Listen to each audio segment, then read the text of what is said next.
streaming. Oh, what is it with this? Okay, so we are live simultaneously on Instagram and YouTube. What cups are in the bonus wheel? I have not announced the bonus wheel. So bonus wheel will be announced after we spin on the all access wheel. So first we will need to close the all access wheel, and then I will drop the bonus wheel and what we're going to do with that one. So right now, all access wheel means winner will choose set of their choice from any of my sets, including VIP sets. Welcome, welcome. Hello, YouTube. Once you jump into the YouTube chat, let me know you're here with the comment. And hi, besties. All right, so we're going to cover a few things tonight. It might be a messy live. I'm giving you guys my disclosure de una vez. I am going to cover some stuff. I'm going to get some things off my chest. I'm going to vent. It is what it is. So, welcome. I want to definitely love YouTube better than IG. I love YouTube because it does save my replays automatically. I don't really have to do much to fuck with them. But it doesn't wait. Let me open Reddit. We will discuss Reddit. We like to jump in there every now and then. Hi, Vijeta. Hi, Nadia. Before we get started, I also love YouTube because when I have receipts, I can show them on YouTube. So, shout out to Serge for teaching me this streaming service so that I can have screenshots and screen replays and all of that shit. For now, you have the cups on the screen, how to enter the raffle. It's an all access wheel, $10 entries, and if you joined last night, you're on today's wheel as well. So hi besties. I had a rough morning. If you guys are on my Instagram, you know that today is the 5-year anniversary of when I got arrested by ICE. So I'm going to start by giving you guys a little story time on what it looked like the morning that I got picked up by ICE. And a lot of this makes sense now because when I have told this story bits and pieces on TikTok and Instagram, I didn't necessarily have all of the pieces. And I do now because you guys know that, I got information from Walter, I got information from Sabrina. And before any of you come in here and tell me, why are you still talking about this, or, get over it, I don't think I'll ever get over it. I don't think I'm ever going to get over it. I used to tell myself, I think one day I'll get to a point where I can talk about it and not cry. I don't believe that day will come, at least. And if it does, I'm not there yet, okay? I'm not there yet. I know it's been 5 years, and 5 years is a very long time. But I think the last year where, Walter came back into my life definitely put me back in my healing process, re-triggered some events, some feelings, and also gave me, more pieces of the puzzle to understand why things happened the way they happened to me and my kids when it came to my deportation, all crimes aside. So this morning I didn't realize it. You know how I always remember through my Facebook memories? So Facebook, I don't use it much, but I have a personal account that is like 14 years old, and it gives me memories, and it gave me the memories of what I posted right before I got picked up. And so let's talk about how it happened, all right? So ICE had detained me about 3 weeks prior to when I got arrested, okay? They put me on an ankle bracelet because I was nursing Juji's. It was January, so I want to say she was like 7-8 months old, right? So when ICE initially came to meet with me, they didn't arrest me. They did take me to the station, and they processed me. They took my fingerprints. They gave me an ankle monitor. Although I was a felon, although I was a felon with crimes that under immigration law subjected me to mandatory detention, they gave me the ankle monitor on humanitarian grounds because I was nursing the baby, right? They didn't want to separate me from my nursing baby. And so I was processed, released the same day. They gave me my notice to appear. Notice to appear pretty much just tells you that, the government is moving to revoke my green card, and you have to appear in front of an immigration judge. So I hired an immigration attorney. We had this plan. I was eligible for the U visa. I was eligible for cancellation and removal. So we had this legal plan of what I was going to do, and I was on the ankle monitor for 3 weeks, 0 violations. I was checking in, I was reporting. During those 3 weeks, now at the time I didn't know, But the reason why they showed up to arrest me, or initially to give me the ankle monitor, was because Walter and his family had been working with the West Valley Police Department. And once my case was adjudicated with my felonies and I wasn't sent to prison, they then pushed my case over to the ICE office so that they would process it. And, they knew that I was deportable, really. And so that was initially why they showed up. So when they showed up and they gave me the ankle monitor, Walter and Michelle, they weren't satisfied with that. So Michelle kept pushing it, and she kept emailing ICE and telling them that she's doing this, she's doing that. She sent them documents where I had signed guardianship for my older kids, telling them that I didn't even have my children, that I wasn't. Let me show you what they look like, actually, because we love receipts. We are here for receipts. And I received the emails that they sent to ICE from Sabrina. Sabrina reached out to me a couple years after my deportation, and she provided these receipts along with an apology of some sort. She helped me fill in the pieces of what happened, and who sent what in, and because I always kind of wondered, like, why did they pick me up? So there's one. Hold on, I gotta look for these in my email. So maybe it's Sabrina. Oh, here it is. Oh, me and Sabrina have a long history of emails. So she reached out to me in 2019.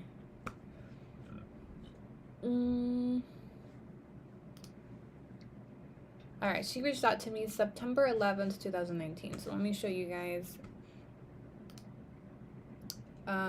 the email that I received, right? So this was a year and a half after my deportation, where she pretty much, I'm just going to sum this up. I won't read it word for word. Well, maybe I will. Okay, she says, "Hey, I know things in the past between us were never good from the beginning and probably never will be. But I just really wanted to tell you that I'm happy that the kids are with you and that they'll be staying with you. They are where they're supposed to be, and that's with their mom. I want to apologize to you for anything I did to hurt you in any way. You did some messed up things to me too, but if I tell you that I didn't understand why you did it, I would be lying. I know firsthand the frustration, anger, and disappointment you felt, and I feel really bad on how things happened. I should have stuck by your side regardless of our differences and backed you up because I knew deep down that's what was right. I was angry and I let that blind me. I never should have supported for Axel and Ariel to stay here with a negligent father, but for what it's worth, I pray that they would eventually stay with you. I hope you keep them in Mexico and far away from here because their dad is a fucking mess. They belong with you who genuinely cares for them and shows them the love that they need to become amazing human beings with feelings and good morals. I understand if you hate me, you have every right to. Just know I no longer feel that way towards you, and I'm happy that after everything you went through, you are okay. I hope the kids are doing okay too. I really have a lot of love for them, and I hope that I'm able to travel to Mexico. I can take Maya to see them. She misses them very much." And then you have, her signature from her work. She sent it to me from her work email. So I received that in 2019, and it definitely was like a surprise, but it opened the door for her and I to talk about everything that happened between all of us, right? And when she sent me that email, we immediately started text messaging, and we just started talking about everything, right? She had so much on her chest. I had so much on my chest. She filled in a lot of, the things that happened. And one of those things was the emails to ICE. And, when she sent me those emails, I kind of always knew, I had a suspicion that they had something to do with it.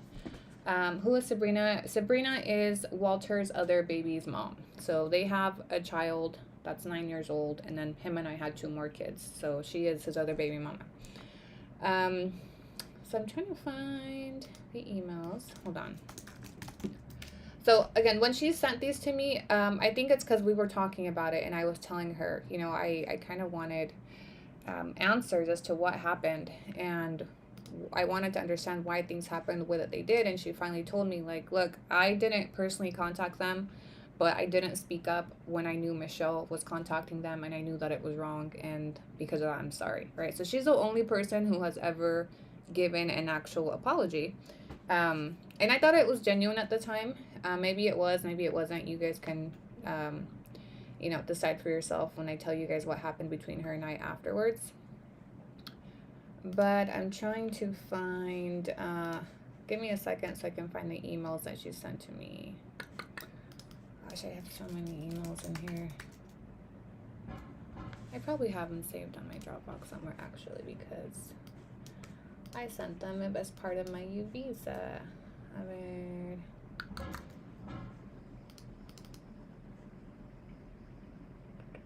You need the docs.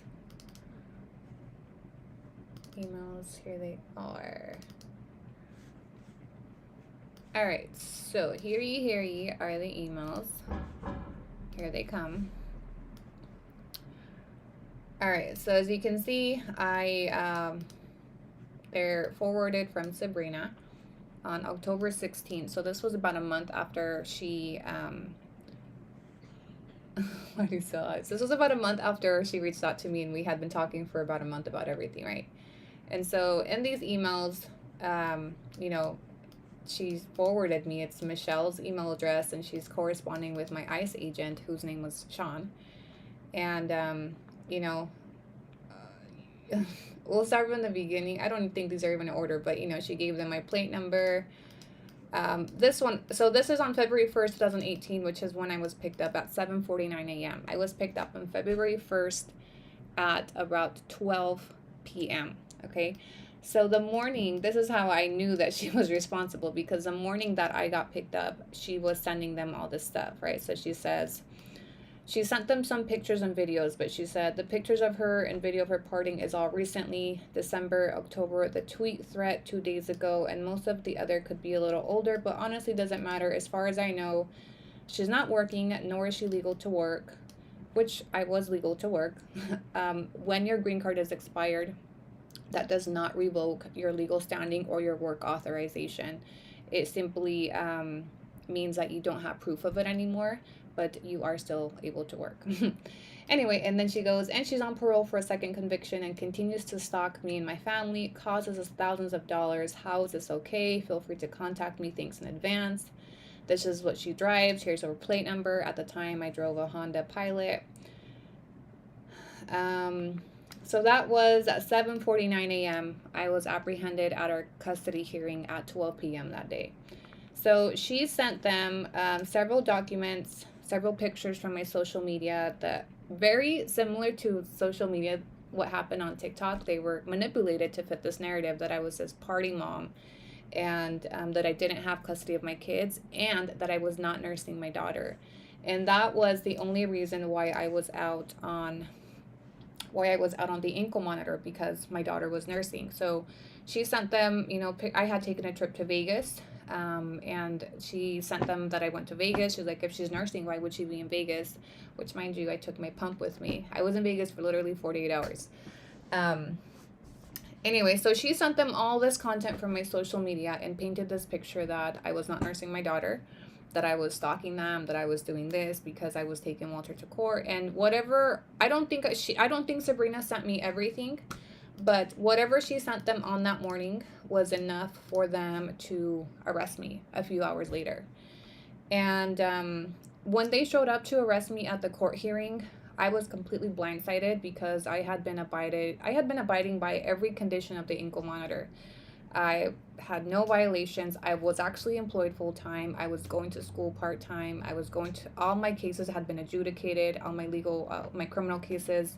The only outstanding case I had was my custody case with Walter, and I was seeking, that day was literally the hearing to terminate his parental rights, which is ironic that is where I was picked up. And so, I'm picked up, and after I'm picked up on February 6th, right, this is Axel's birthday. So right as I was picked up, Axel's birthday's on February 6th. I had his birthday planned, and it's just a really triggering time because, Axel's birthday, Valentine's, so those holidays for me and my family are just difficult. So anyway, on Axel's birthday, she writes ICE again, and she says, "Hello and good morning. We have been informed that Anna will see an immigration judge this Thursday, and thus has me a little worried and terrified of her release. and her retaliating against me and my family. My question is, does this judge have her criminal history, and is he aware of her felonies and her pending charges of false information to authorities? Sorry to bother regarding this. I'm just trying to mentally prepare myself if she does get released. Thank you for your time on this matter. So she was shitting bricks because she knew what she had done. I don't know if she knew that I knew then, which I didn't. I had no clue that it was her. So retaliating was the last thing on my mind. The only thing on my mind was getting back to my kids. But she, after she reports me to ICE, she stays in contact with them to try to keep getting information. She says, we've been informed she'll be going in front of a judge. And she tries to get any information, and to make it seem like I'm so scared for my safety if she gets released, you know. So I saw a judge that morning, or that, I don't remember exactly what day, but I wasn't given bond. I didn't ask for bond. I did not request a bond hearing. I simply signed my deportation order right away. I didn't want to fight. I was so tired at that point. I felt so defeated. And honestly, at that point, my only concern was what's the fastest way to get back to my nursing baby? And at that point, it was by getting on a plane back to Mexico, because I knew that if I fought my case, if I asked for bond, it would just prolong my detention. And in that time, she could have potentially been given over to her dad. I mean, I was really on a time crunch to be able to continue fighting for custody of them. So I thought I had better chances of fighting for custody from Mexico than from a jail cell. And that was the only, like, determining factor of why I signed my deportation order, why I didn't ask. I could have asked for bond. I probably would have been given it, because I would have been able to prove that I was nursing my baby. I could have proved that all the things that were provided to ICE were lies, but it took time and money that I was just out of. So I signed, and I got sent to Mexico on February 10th. Were these ICE officers ever held accountable for taking it this far? No, they weren't. I don't think they will. This is how they operate, right? And they receive tips from tons and tons of spouses and ex-wives, and literally my agent told me, you know. And so there's really nothing that they did that's illegal, or, you know, they were just going off of information that they were receiving from this individual. And so when I learned about these emails in 2019, I was angry. I was angry because I knew, regardless of how you feel about my case, I knew, well, if my case hadn't been meddled with, I wouldn't have been deported the way that I was deported, or possibly even deported at all, because I would have applied for a U visa, and I'm pretty sure that my deportation would have been overturned. But that's a lot of what ifs, right? So back in 2019, so that's how many years ago, like 34 years, I don't fucking know. So when Sabrina told me that, it definitely opened up wounds, because I knew that Walter knew. I knew that his family knew. To me, Michelle is Walter. Michelle represents Walter and his family. So for them to have done that and known about it and been okay with it, knowing that the baby was ripped from me that way, to this day I'm angry about it. To this day I have certain feelings about it. And you may question, like, how could you have those feelings and still get back with him? I don't fucking know. This whole like, a lot of these things, the healing process doesn't fall in order. It's a lot of mixed emotions. It's a lot of confusion. It's a lot of also gaslighting. Like, he was so good at convincing me that, you know, he had no idea. He didn't know anything. He told her to leave me alone. But I don't buy that anymore. I think I wanted to believe that. That was the easy thing to believe, for him to not have any responsibility. Because you guys have watched the YouTube videos where he pretty much just blames everything on Michelle. And that makes sense why Michelle was so mad when he got back with me, because she did all of that, in her words, for him, right? And I'll show you what she said when he got here. So okay, so I want to talk about the morning of. I didn't even give you guys story time, because this is where, like, the emotional part of it comes from for me. So that morning, right, I still remember the night before, where I bathed Judy's and Axel together. They were tiny, right? Judy's was 7 months old and Axel was about to turn 2. And they were just these teeny tiny fat little babies. And I used to bathe them together. And I don't know why that night is imprinted in my mind the night before, but I bathed them in the bathtub and I took pictures of them. And Axel and I took a selfie that morning. And, you know, I drove him to daycare. And when I articulate this, it always makes me choke up. But I took him to daycare not knowing that it was goodbye. Not knowing that was the last time I was going to see them. I don't remember what my older 3 kids were wearing. I don't think I even hugged them because I was in such a rush to get to work. I used to work like 45 minutes away from their daycare.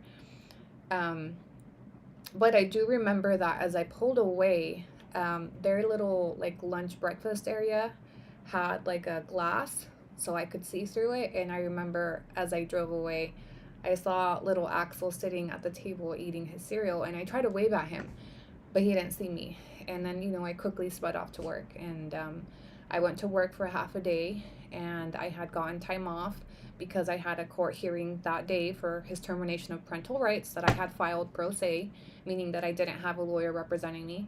And so I went to court. I had my ankle monitor. I had my pump. And I had to work. I had 2 girlfriends that were accompanying me to that court hearing. And I went through the security, got checked in, and we were just waiting on the court hearing to happen. And I remember I was like just kind of leaning against the railing, and I felt this tap on my shoulder. And I don't know why, but as soon as I felt it, I knew, like, my heart just dropped. It felt like a police tap. You know what I mean? Like when you've dealt with cops, you just know. You can feel police energy. And so I turned around and it was my ICE agent. And immediate panic because what the fuck is my ICE agent doing at my custody hearing?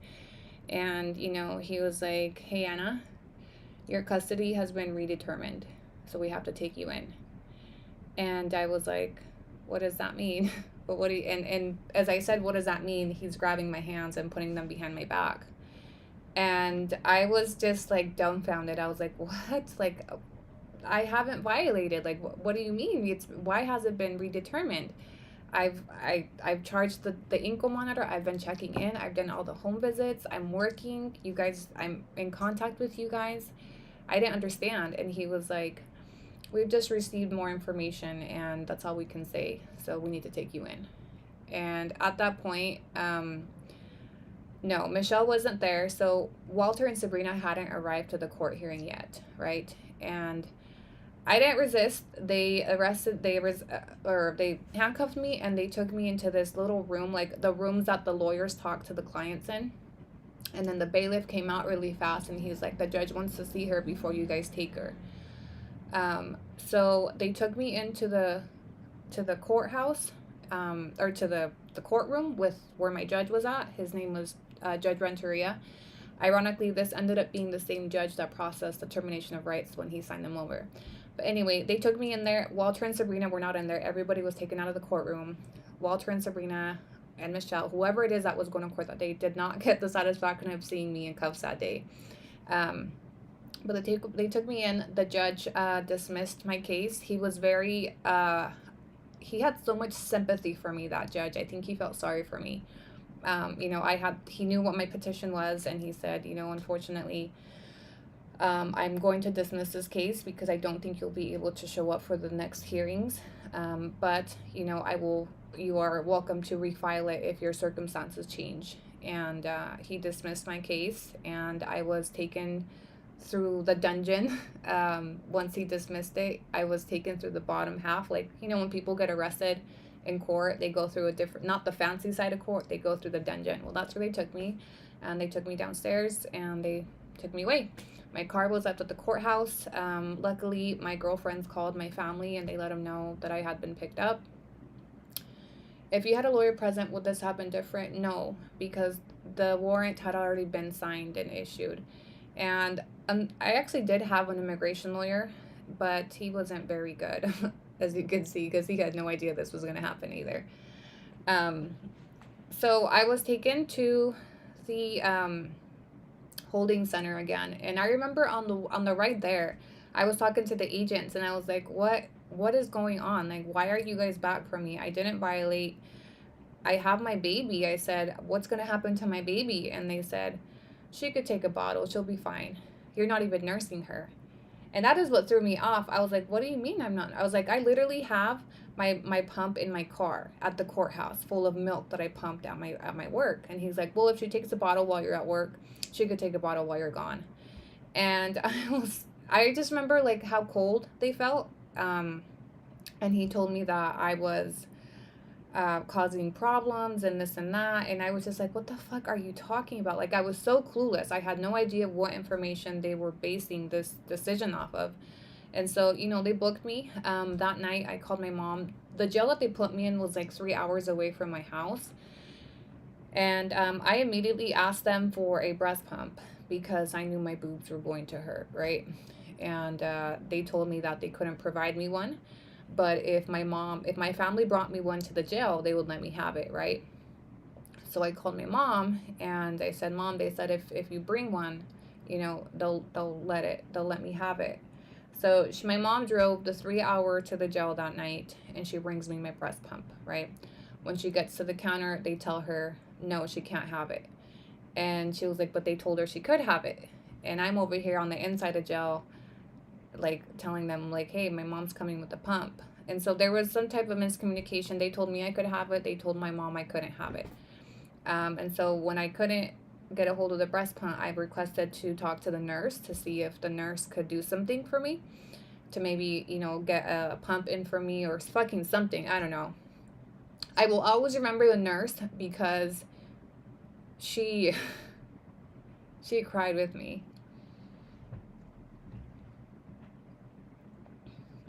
Sorry guys, I didn't want to cry when I tell this story to you guys, but it's like reliving it.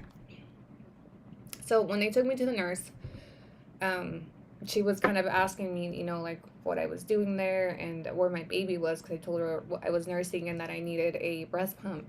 And she was like, what's gonna happen to your baby? And I was like, I don't know. And she was like, who has your baby? And I said, I also don't know.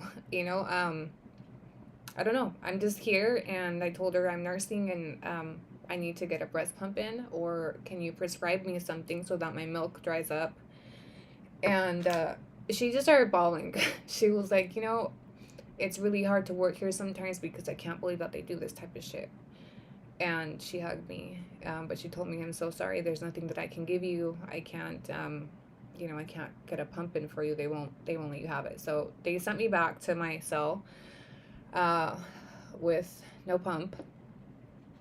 And so that was my first night in that holding cell, where I was just kind of like, okay, what's going to happen? You know, I had no idea what was going to happen. I had no idea who even had the babies, who had the kids. I hadn't even had a phone call with my mom at that point. The only communication that her and I had was through the ICE officers, me telling them for her to bring me a pump. And that first night in jail was the hardest, because if you've nursed your baby, you know that your body kind of is accustomed to their feeding schedule, right? So a lot of the times I would wake up before she was even waking up because my boobs were full, you know? And so like every other night, I woke up that night and my boobs were leaking and I didn't have my baby, and I just lost it because I knew that wherever she was, and I had no idea where she was. I didn't know who had her. I didn't know if my mom took her. I don't know if Walter took her. I was clueless, but I just remember thinking, wherever she is, she's crying for me right now. She's crying for me. Wherever she is, like, I can feel that she's crying for me. It was the most, like, strongest, like, it's hard for me to articulate that feeling, but it was like a calling, like a wild instinct type of thing, where I just knew she was calling for me somewhere. And I felt helpless, you know, I felt so helpless. That night was really physically and emotionally just painful. After that, it's kind of a blur because everything happened so fast. We did have an emergency court hearing for custody. As soon as Walter got wind that I was picked up by ICE, he filed an emergency petition for custody. Although up until that point, he hadn't seen them for like 6 months, 7 months. He was denying he was even her dad, and he filed for paternity or for emergency custody.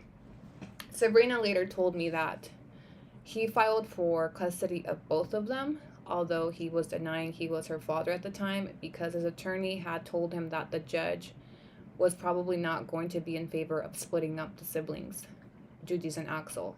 So he said, I would recommend for you to file for both of them if you know she's your kid, which he always knew she was his. When Sabrina told me that, it really pissed me off. It really made me angry that he only filed for custody of her because it benefited him, because he was more likely to win custody of Axel by asking for both of them rather than just him. And the judge did not grant it to him because he was still under a court order to have supervised visits due to his drug use, and instead they were handed over to the custody of my mom. And that gave me some relief that, temporarily they were with my family and not with him. And after that happened, I just waited. I think I don't remember exactly when, but I had my deportation hearing. Because I had a green card, they had to put me in front of an immigration judge. They couldn't just deport me, right? Some people do just get deported when they don't have any papers, but in order for my green card to be like officially revoked, I had to be put in front of a judge. My court hearing was very... I'm probably going to cry when I tell you guys the story of my court hearing. Anna K. Bedoya, thank you, bestie, so much. I just got your 2 entries via Cash App. So the morning of my court hearing, I want to describe to you guys what I saw there. There was... The majority of the women that I was incarcerated with did not have attorneys because they could not afford them. And I remember one of the girls that I was in there with, she was fighting her case pro se. She was fighting for asylum. She had criminal cases and felonies as well, but she had some history in Mexico with the cartel. So she was fighting for a case, right? And I remember that day, she was like, today's the day I'm going to either get it or not get it. And she's like, I've been here for 2 years. And she was really hopeful. I remember when she went up to the stand, she had all her documentation to prove that, she was in danger in Mexico. Her family had gotten kidnapped and murdered, etc. And so she had to request the copies of the articles or police reports from Mexico. It took her a while, but she finally got them, right? When she was called up to present her case, the judge denied her documents because they weren't in English, which is understandable. And he told her, you will need to get these translated before we can continue. And she was like, how am I going to get them translated from in here? I don't have an attorney. I don't have family out there. I don't have money to pay a translator. How am I going to get these translated? And he pretty much just told her, you'll need to figure it out. So we'll give you 3 months. He gave her 90 days to get those documents translated, and then she would come back, And I just remember looking at that and thinking, how the fuck do they expect these people to fight fairly for their case? They don't have access to legal resources. They don't have access to funds for legal help. They don't have access to libraries. They don't have access to translators. Do you know how hard it was for her to get a hold of these documents from all the way the fuck in Mexico? And now you're telling her she has to come back in 3 more months? And that's just kind of how they do it. They just keep postponing and postponing and postponing, and that's why people are in there for so fucking long. Yvette Bestie, thank you so much. I just got your entry via Cash App. So I saw a couple cases like her, and I was just like dumbfounded. Like, I couldn't believe that's the type of shit that was going on. Like, I was very clueless to everything that was happening inside the immigration system because it hadn't affected me personally until, I saw it. And so when my case got called up, it was very quick because we were not fighting, right? I remember the court transcriber, the typer lady, she cried with my case. I don't know why. The judge also seemed very, kind of sad when he was ruling. Like, we weren't fighting, right? I was literally just in there to give up my green card and to say I accept, the charges that the government's bringing in. I accept that I'm deportable and I'm renouncing it. And so they ordered my deportation. My entire family showed up for my hearing. They were all seated behind me. and I asked the judge to be able to hug them. Up until this point, I had not seen my family. My kids were not taken to my hearing, so I didn't get the chance to say goodbye to them. I didn't want them to see me that way, and I don't think that they would have been allowed in the courtroom, but they allowed me to hug my family. And my mom, the memory that I have of my mom that day still fucks with me.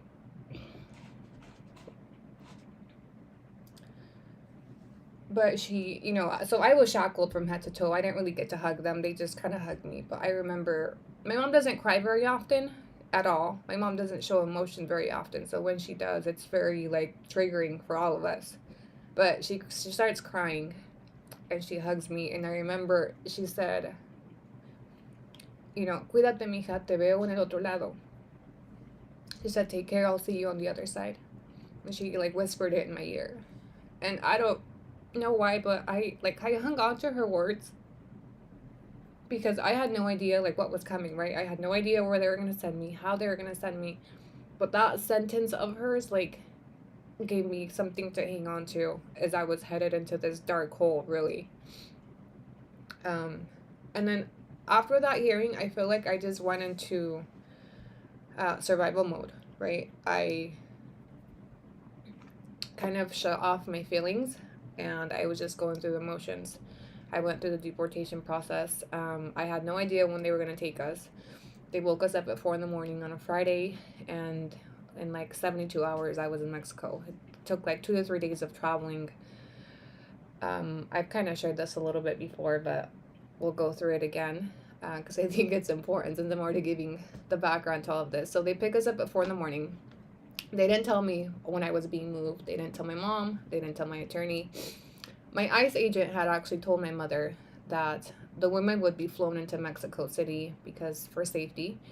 And he assured her, right? Because my mom was really worried about where I would be dropped off, when, and wanted to be able to make a plan to have family pick me up. So he told her, who told your kids? My mom. So I'll get to that in a second.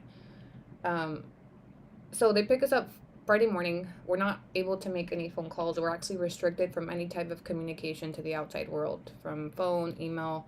While we're in like transition mode, for their safety, we're not allowed to communicate. My attorney didn't know where I was. My mom didn't know where I was. You just go MIA until you pop up in Mexico, pretty much. We were taken to the Salt Lake City airport on a private ICE plane. I didn't even know they had private. I thought we were going to fly like with the regular people, but they have their own ICE planes filled with nothing but shackled people.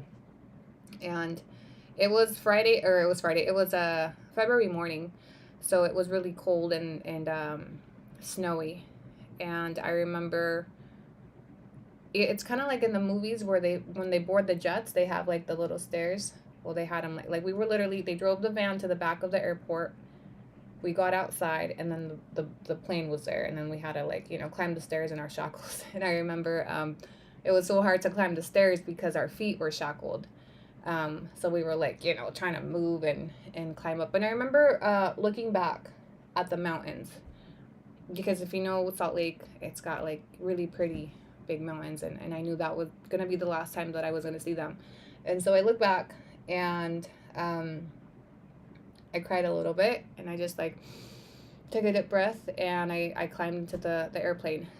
When I got into the airplane, I don't think I was prepared for like the visual of how many bodies were in there. They were all men. There was maybe like 2 or 3 women, including me. And we had been put in our clothes, our regular clothes. The clothes that we were arrested in is the clothes that we were put in when we were, processed out. So I was wearing a little red blazer, what I had worn to court, my boots, and some like black like leggings, right? So the men that were in there were probably men. Some of them had been in jail for God knows how long. They just, as soon as we get into the airplane, they start catcalling. My blazer was red, and I remember this was the first time I had heard this phrase, but somebody in the back said, "La de rojo me la cojo," or some shit like that, right? And so I was instantly like uncomfortable, And they sat us in the front of the plane, all the men in the back. And we were in the airplane for hours and hours before we finally took off. And when we took off, we thought we would be going, we didn't know where the fuck we were going, right? But we landed. And then more people got on the plane. And we were like, where are we? And they're like, oh, you're in Idaho. We're in Idaho. I was like, Idaho? Okay. So we sat there forever again, finally took off, right? We land again, more prisoners. We're like, now when people were coming on, we would ask them, hey, where are we? Oh, Colorado. Weird. Okay, maybe next time, right? We had no idea what was happening. We thought, at this point, I thought like we're being moved. The ICE agents that were like moving us were so terrible. They were so They were so mean. We weren't given access to the bathroom the whole time we were on this airplane. We were shackled the entire time. We weren't fed. We weren't given drinks. And I remember at one of the stops, they took their lunch breaks and they ordered pizza into the airplane. And we all just had to sit there and smell their pizza while we were starving while they had their lunch hour. They finally flew us to Texas. We arrived in Texas and El Paso, and we were separated into vans, women and men, and then we were driven to these camps. They look like concentration camps. They remind me of the movie Holes. If you've seen that movie, it's what it looked like. And then like that and a mixture of concentration camps. So many people out in the desert. The tents, the beds, like everything just looked like a concentration camp to me. And one thing that stuck out to me is that all of the staff were Latinos. All of them. All of them were Latinos. And I just remember thinking like, how the fuck do you guys work here? Like, and the worst part is that they treat you like we're not the same. You know, like you think, oh, they would treat you nicely because they're one of us. They don't. They treat you just as bad, if not worse, than the white ICE agents. So again, we're still, at this entire time, we've been denied access to the phone. So my mom doesn't know where I am. Nobody knows where I am. I don't even know where the fuck I am. And the next morning they get us up, they take us to breakfast, and then after that they put us in another holding cell, and then they put us on another van, right? So once they put us on the van, that's when I was like, okay, we're driving somewhere. I think they're gonna drive us to the border. And the whole time I'm like, there's no way, because they promised my mom that they would fly me into Mexico City. I said, they can't leave us at the border, right? They can't just leave us there. I was talking to the girl that I was with, and sure enough, we got to the border in like 20 minutes. So wherever this camp is, it's very close to the border. Because we were there with a quickness. And so they line us up in a line, and they walk us to the bridge, and they have the Mexican officials on the other side. And this is when I knew, like, oh, this is it. This is it. They're dropping us off here. And they had a Mexican official with a piece of paper and a pencil writing down our names to document our crossing on a piece of notebook paper. And I just remember seeing it and thinking, like, wait, that's it? Like, that's how you're documenting that I was here? What if something happens to me? You can easily erase my name. It's written in fucking pencil. At this point, I was panicking. I was so scared. And we were being let off with the men, okay? The same men that were catcalling in the airplane on the way to the camp. And so I'm panicking. I'm with one other girl. And, you know, they process us. Once they write your name and you cross, and then we just stood there and we were like, now what? They're like, you can go. They're like, you're free, you can go. And I was like, where do we go? And then they just like turned around and started processing the other guy. And me and her name was Karina. We just look at each other and we run. We were so scared. I had a little duffel bag, like a little rolly bag that my mom had packed. I was the only one that had a bag. Everybody else just got dropped off with whatever they were wearing. We had heard a lot of horror stories about the border by the time we got there, about, you know, kidnappings, about taxis that were linked up with cartels that would take the girls and then kidnap them for ransom. So we were both scared. We ran into this office that is supposed to be like an office for deported people where they give you temporary ID and they let you make a phone call. Well, we ran in there and it was full of people. I had my cell phone. My mom had packed my cell phone. I pull out my cell phone and it was on 5% battery. Okay, 5% battery. I don't know how my phone lasted that long because my phone had been in my bag for 10 days while I had been in jail. And somehow it lasted and it had 5% battery. And I looked at her and I was like, oh my God. And we were scared to use it, right? So we like ran into the bathroom of this little office and the only number I could think of is my mom, right? So I booted up and I don't know how long this phone's gonna last, but I dial my mom's number, ring, ring, ring, and she answers. And I just remember the panic in her voice, and she was like, Mija, ¿dónde estás? And I was like, Mami, estoy en Juárez. And I will never forget her response. She said, Hijos de su chingada madre. Edgar, muévete, es emergencia. Ocupo la computadora. Muévete, mijo. I guess my brother was on the computer at the time, and she kicked him out because she said she needed to, get on the computer immediately. And she was like, Mija, agárrate un taxi y vete al aeropuerto. Y dije, mami, es que no, mami, no sé dónde ir. Like, I was completely panicked. I was like, mami, tengo miedo. I don't know, but hearing her voice, like when you're sick or something happens and then you hear your mom's voice or you see your mom, like instantly you turn into that little girl, right? Like a scared little girl. Well, that was me when I heard her voice, because up until that point, I had been like shut off, right? I had been in survival mode, but when I heard her voice, it kind of made me crumble a little bit, and I told her I was scared. And she was like, I need you to get in a taxi and get to the airport, and I'm gonna buy you an airplane ticket. And so I was like, okay, like I kind of shook it off, and I was like, okay, we gotta get to the airport, Karina. And she was like, let me call my husband. And I was like, here, she made a phone call with a little bit of battery we had left. And then once she was off, so she calls her husband that's also in Salt Lake, and she gives him my mom's number. So now our families are communicating and trying to make a plan for us both. And I remember we were in the little bathroom and we just kind of looked at each other, and we're like, okay, we gotta go out there, right? We gotta catch a taxi. I had $40 cash in my purse, right? What I had when they picked me up. I wasn't much of a cash person. For some reason, I happened to have $40 cash. Are you still friends with her? She did just reach out to me recently on social media. We are still social media friends, and she's supposed to come down to PV next month. So it will be the first time that I see her since we got deported. So anyway, we run out, right? And we flag the first taxi that we can find, and we just cross our fingers that this is not like a cartel taxi, because we've been hearing horror stories up until this point. And so we jump in a taxi, and we tell them al aeropuerto, and he drives us to the airport, right? And he charges us $40. We didn't know at the time, but he waxed us, okay? He completely waxed us, but it's okay because he got us there safely, which is all we cared about, right? We gave him our last dollar. We got into the airport, and the airport, this was like the first time I kind of felt safe since they dropped me off at the border, because the airports are usually pretty safe, right?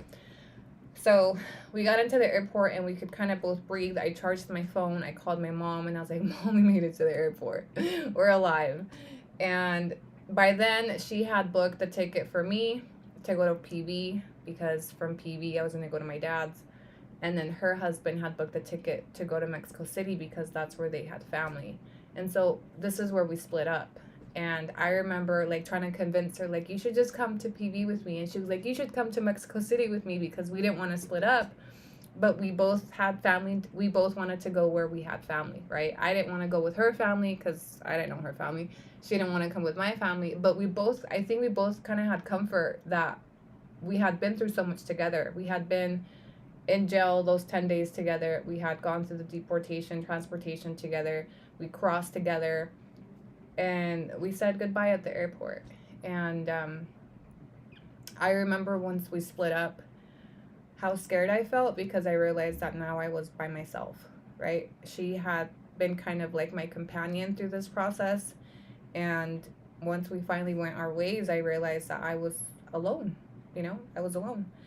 And I got on the airplane and I was exhausted. By this point, we had been traveling in shackles for like 3 days, right? I got on the airplane. My mom had family in PB that was gonna pick me up from the airport, and then I would find a way to my dad in Tepic, right, which is about a 4 hour bus ride. So when I flew into PB, my mom was like, I have my your aunt or something is gonna pick you up. Keep an eye out for her. And I was like, okay. And I just remember like walking out of with my maleta, surrounded by tourists. I remember the tourists because everybody around me was in vacation mode, right? And they were there and they were like excited, and some of them had like beach gear, and I was just walking. I felt so out of place, but I just started walking. And I was so tired looking down, and I didn't even recognize my aunt, but she flagged me down, and I was kind of like, everything was such a blur. She finally got me to my hotel. I remember the ride there where I was just kind of looking like this was a new world to me. I hadn't been to Mexico since I was 5, right? So everything was just new. She gets me to my hotel, and I'm exhausted, and I check in and I tell her thank you and I'll call you, and then I just shut the door. And this I filmed a YouTube video on this of where I retraced my steps to the hotel room that I went to, but this was the first place where I finally just cried. I put my bag in there and I just realized I'm here alone. And I don't know where I'm going. I don't know what I'm doing. I don't have my kids. I don't know if I'm ever going to have my kids again. I called my mom. I FaceTime Axel. Axel starts crying.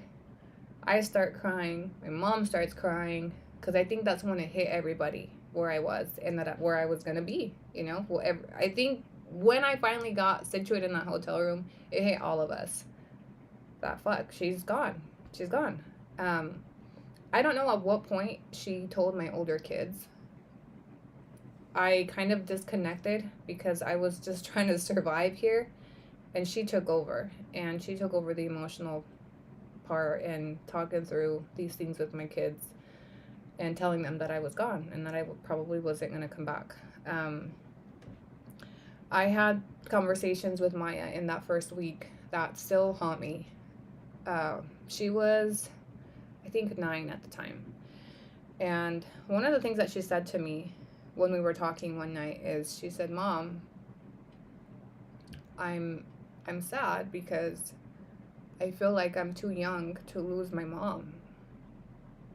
And it dawned on me that from their view, from their innocent child minds and eyes, they saw as mom is gone forever. Like they felt like they lost their mom.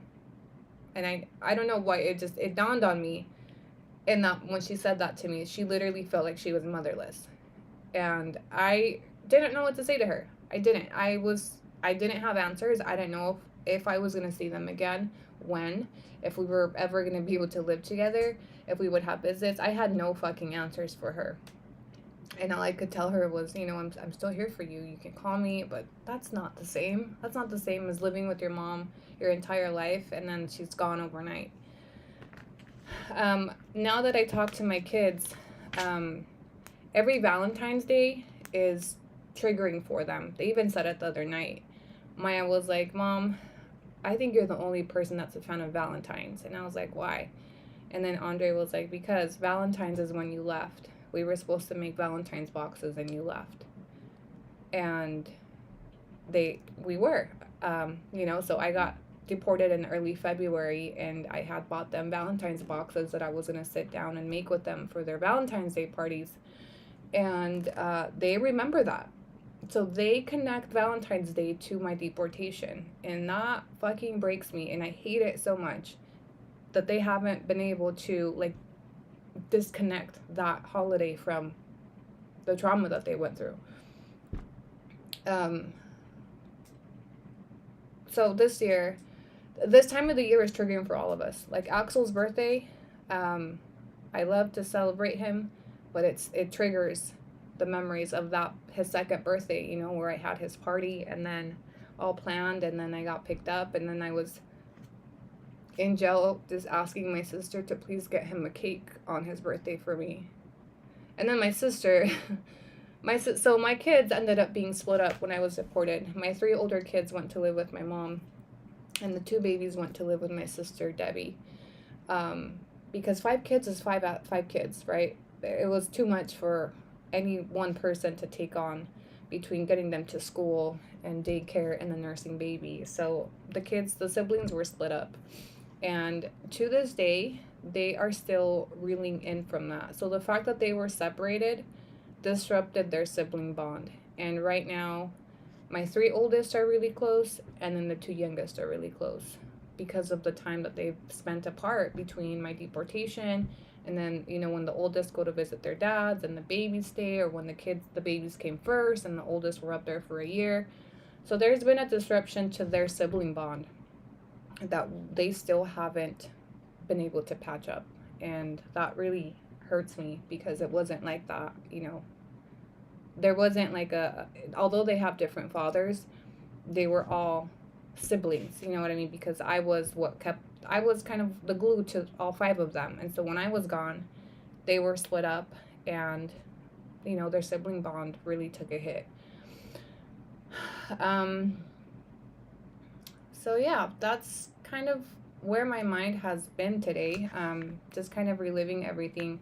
I don't know why anniversaries are so triggering to me. Because I think it's just a date, right? And we're doing so well.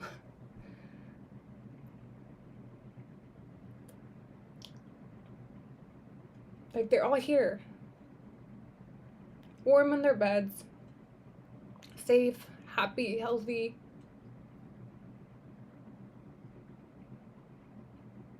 But I'm not healed yet. And I think when does it go away, right? When does it stop triggering? When do I get to tell the story without feeling like I'm back there again? I feel checked out. I feel like I do so well, and then when these days come around, I'm like, maybe I'm not that far in my process as far as I thought I was. The other day when we were joking around about PTSD, I said some stupid shit about I made a joke about PTSD, and Maya said, my PTSD is when I hear loud knocks on the door. And it stopped me dead in my tracks, and I said, because I knew right away what she was referring to, right? She was referring to the night when the house got raided and I got arrested because they came pounding on the door. And those are things that I still carry a lot of guilt for. And when I was talking to my therapist a couple of weeks ago, whenever it was that I last talked to her, we've identified that I have not forgiven myself for all of the fucked up things that I did that put me and my kids in these positions, regardless of who called ICE or who reported me here, who reported me there. I put us there. I put us there by the choices that I made. I put them there by the choices that I made for them.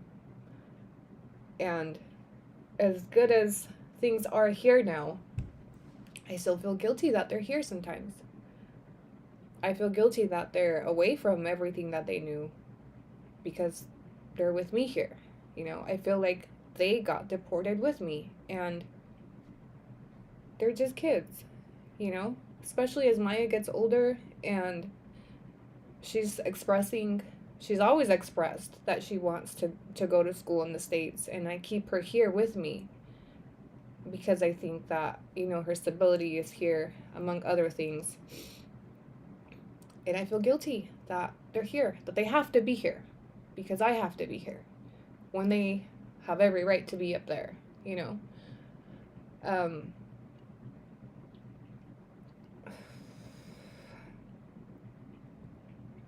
How do you even recover from this? Same. I have that question too, and I think, do you even recover from it? And sometimes I think, is it even that bad, Anna?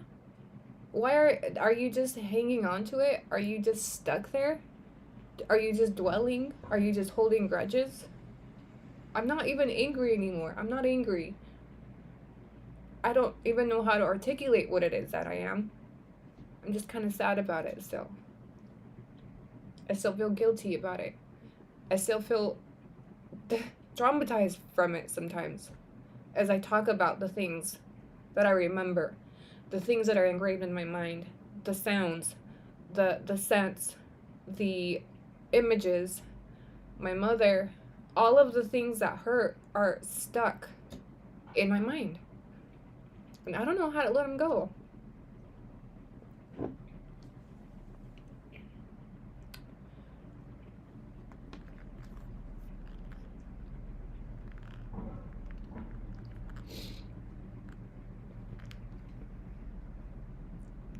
Um,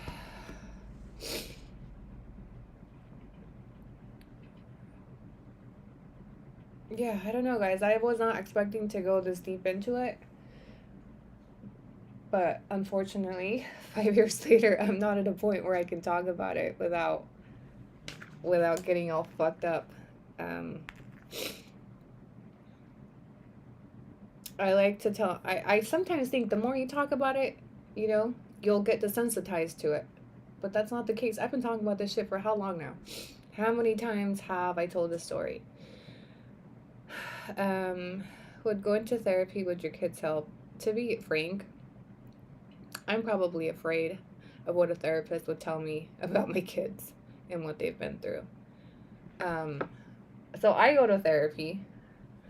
I don't know that at this point I could afford to take all 6 of us to therapy. Maybe we should do like a group therapy. You know, maybe that's something I'll visit. Like 6 for the price of 1 type of thing. I think my daughter, my oldest daughter, probably would benefit a lot from it because she's the one that, you know, remembers the most and probably processed the most. These memories are so hard to move from. They are.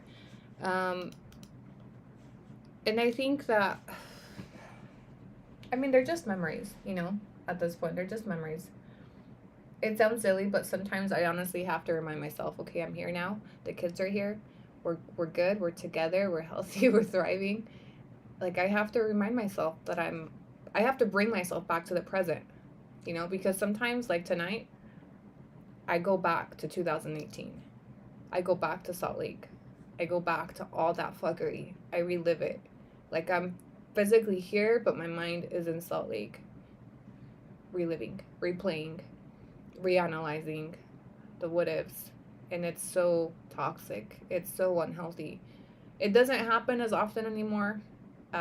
It's just days like today, unfortunately.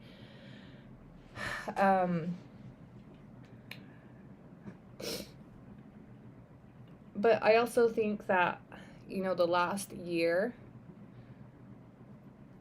gave me some more answers to my story and everything that happened and why it happened the way that it happened.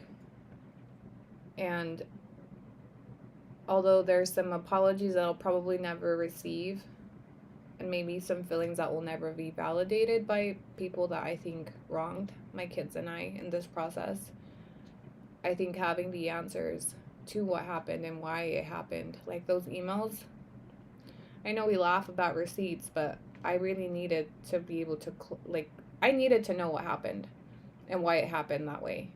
You know what I mean? To be able to leave it to rest, or at least try to move on from it. I remember when, you know, I first got on TikTok and, you know, the video started going viral and everybody started attacking Walter, and he would talk shit to me like, why can't you heal like a normal person? Like, I get you need to talk about it, but why can't you heal like a normal person and not cry on social media about it? And he would talk shit to me about, you're just so obsessed and you're never gonna let it go, and, you know, all those things. And I would think, like, I would kind of let him, you know, get to me and think maybe I would feel ashamed for not being farther in my healing process. And sometimes I still do. Like, it's been 5 years. And if when we would talk about this when he was here, he would literally tell me the same thing. Like, you just got to get over it. You just got to get over it. but I'm unable to. And I'm not ashamed to say that I'm not healed yet, because I'm just not fucking healed yet. And perhaps I have contributed to some of the reasons why I'm not healed yet, right? Like allowing him back into my life, like giving too much of my energy to past issues. But that's where I'm at. And it is what it is, you know? Um, I definitely think that the last year with him put me back a lot of steps. But at the same time, it gave me a lot of things that I needed to kind of close the door for good and to close the chapter.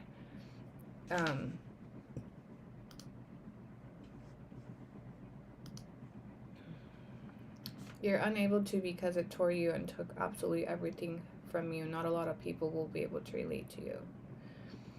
Yeah, even now him, like, you know, I'm not trying to throw shade, but the way that he came down here was not traumatic, right? He hopped on a plane and went to Cancun and partied it up, and then he came over here for a few months and fucked shit up over here, and now he's wherever he is doing whatever he's doing, you know? He didn't go through the process that I went through. And he didn't go through what I went through with the babies. You know what I mean? I don't know. So many things that I feel a part of me did want him to go through those things. I did. I wanted him to go through everything that I went through and to go through the system. I wanted ICE to grab him. I wanted ICE to deport him. I wanted ICE to put him on a plane. I wanted him to walk the bridge like I did. I wanted him to go through all the struggle that I went through because of the way that his family meddled in my case. I did want that.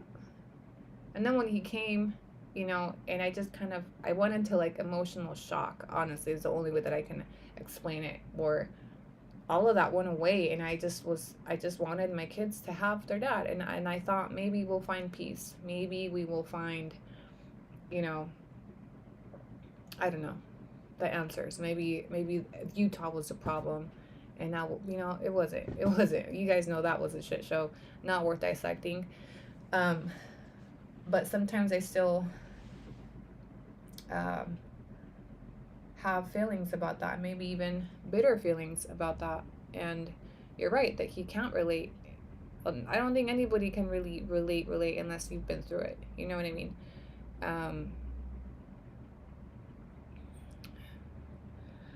Why are you telling everyone the truth about me? Yeah. That kind of shit. It's been 4 years since the trauma I went through, so I get you. I have forgiven, but damn it, you just can't forget the pain that you feel is completely valid. And I think as more time goes by, sometimes I start to like tell myself, you shouldn't be feeling this after 5 years, right? You should be over it. Like, just get over it. Like, right? Like he said so many times, just get over it. You should just be over it. And I can't. I fucking can't. If it was a switch, I would have already hit it long ago.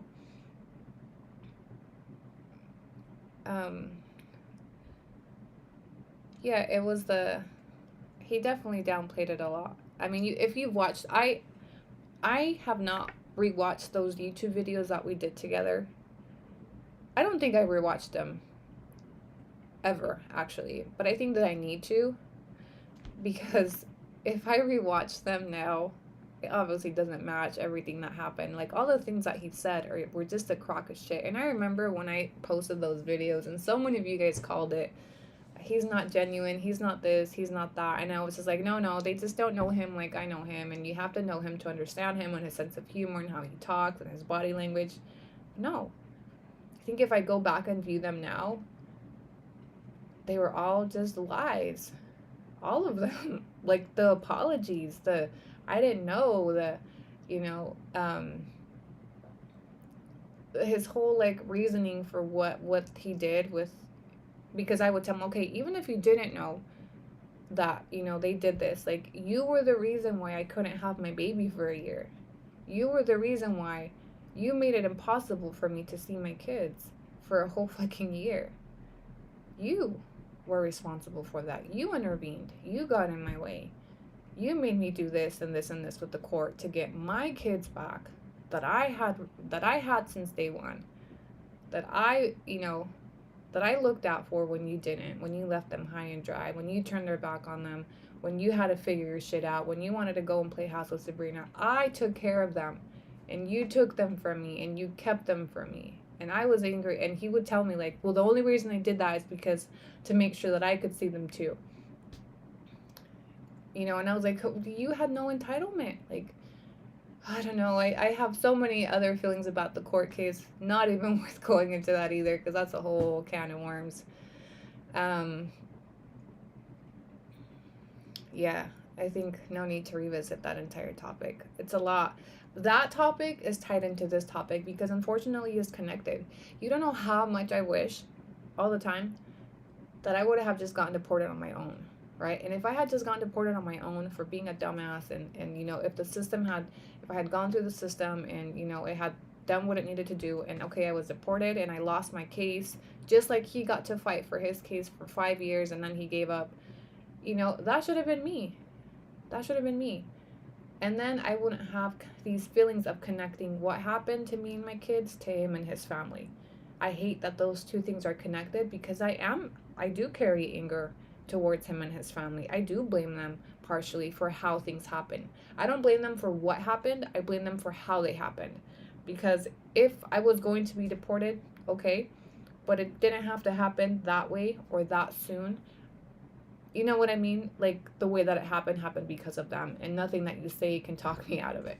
Nothing that you say can talk me out of it. And that's a matter of opinion. Like, him and I would argue about that too when, we were having our little talks or whatever. And those videos that we made for you guys, they were triggering. There was times where we would film those and we couldn't, in real life, we would be like not fighting, but we couldn't talk. Like, we would be completely off. Like, vibes were off because it was such a triggering.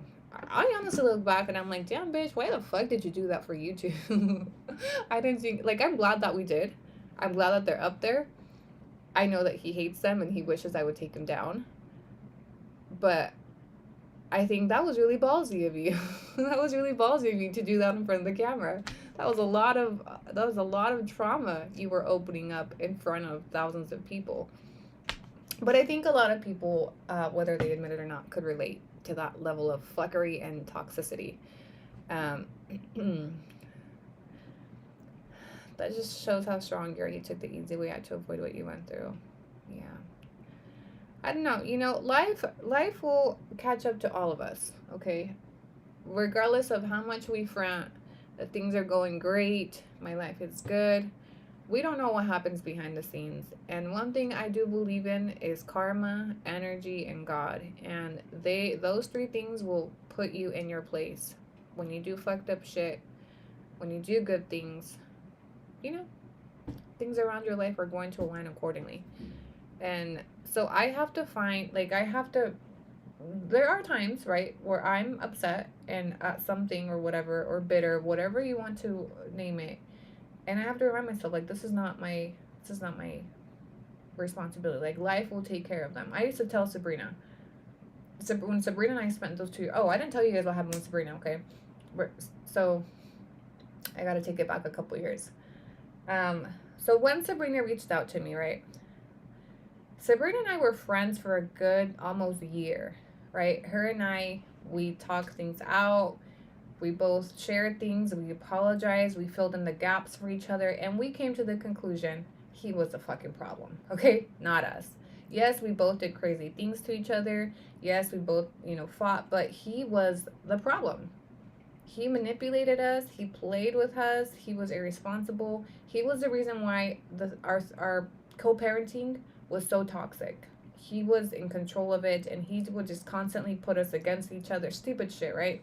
We had never gotten along because he made sure we never got along. Because if we had ever gotten along in Utah, we would have buried him. We would have buried his ass in court together.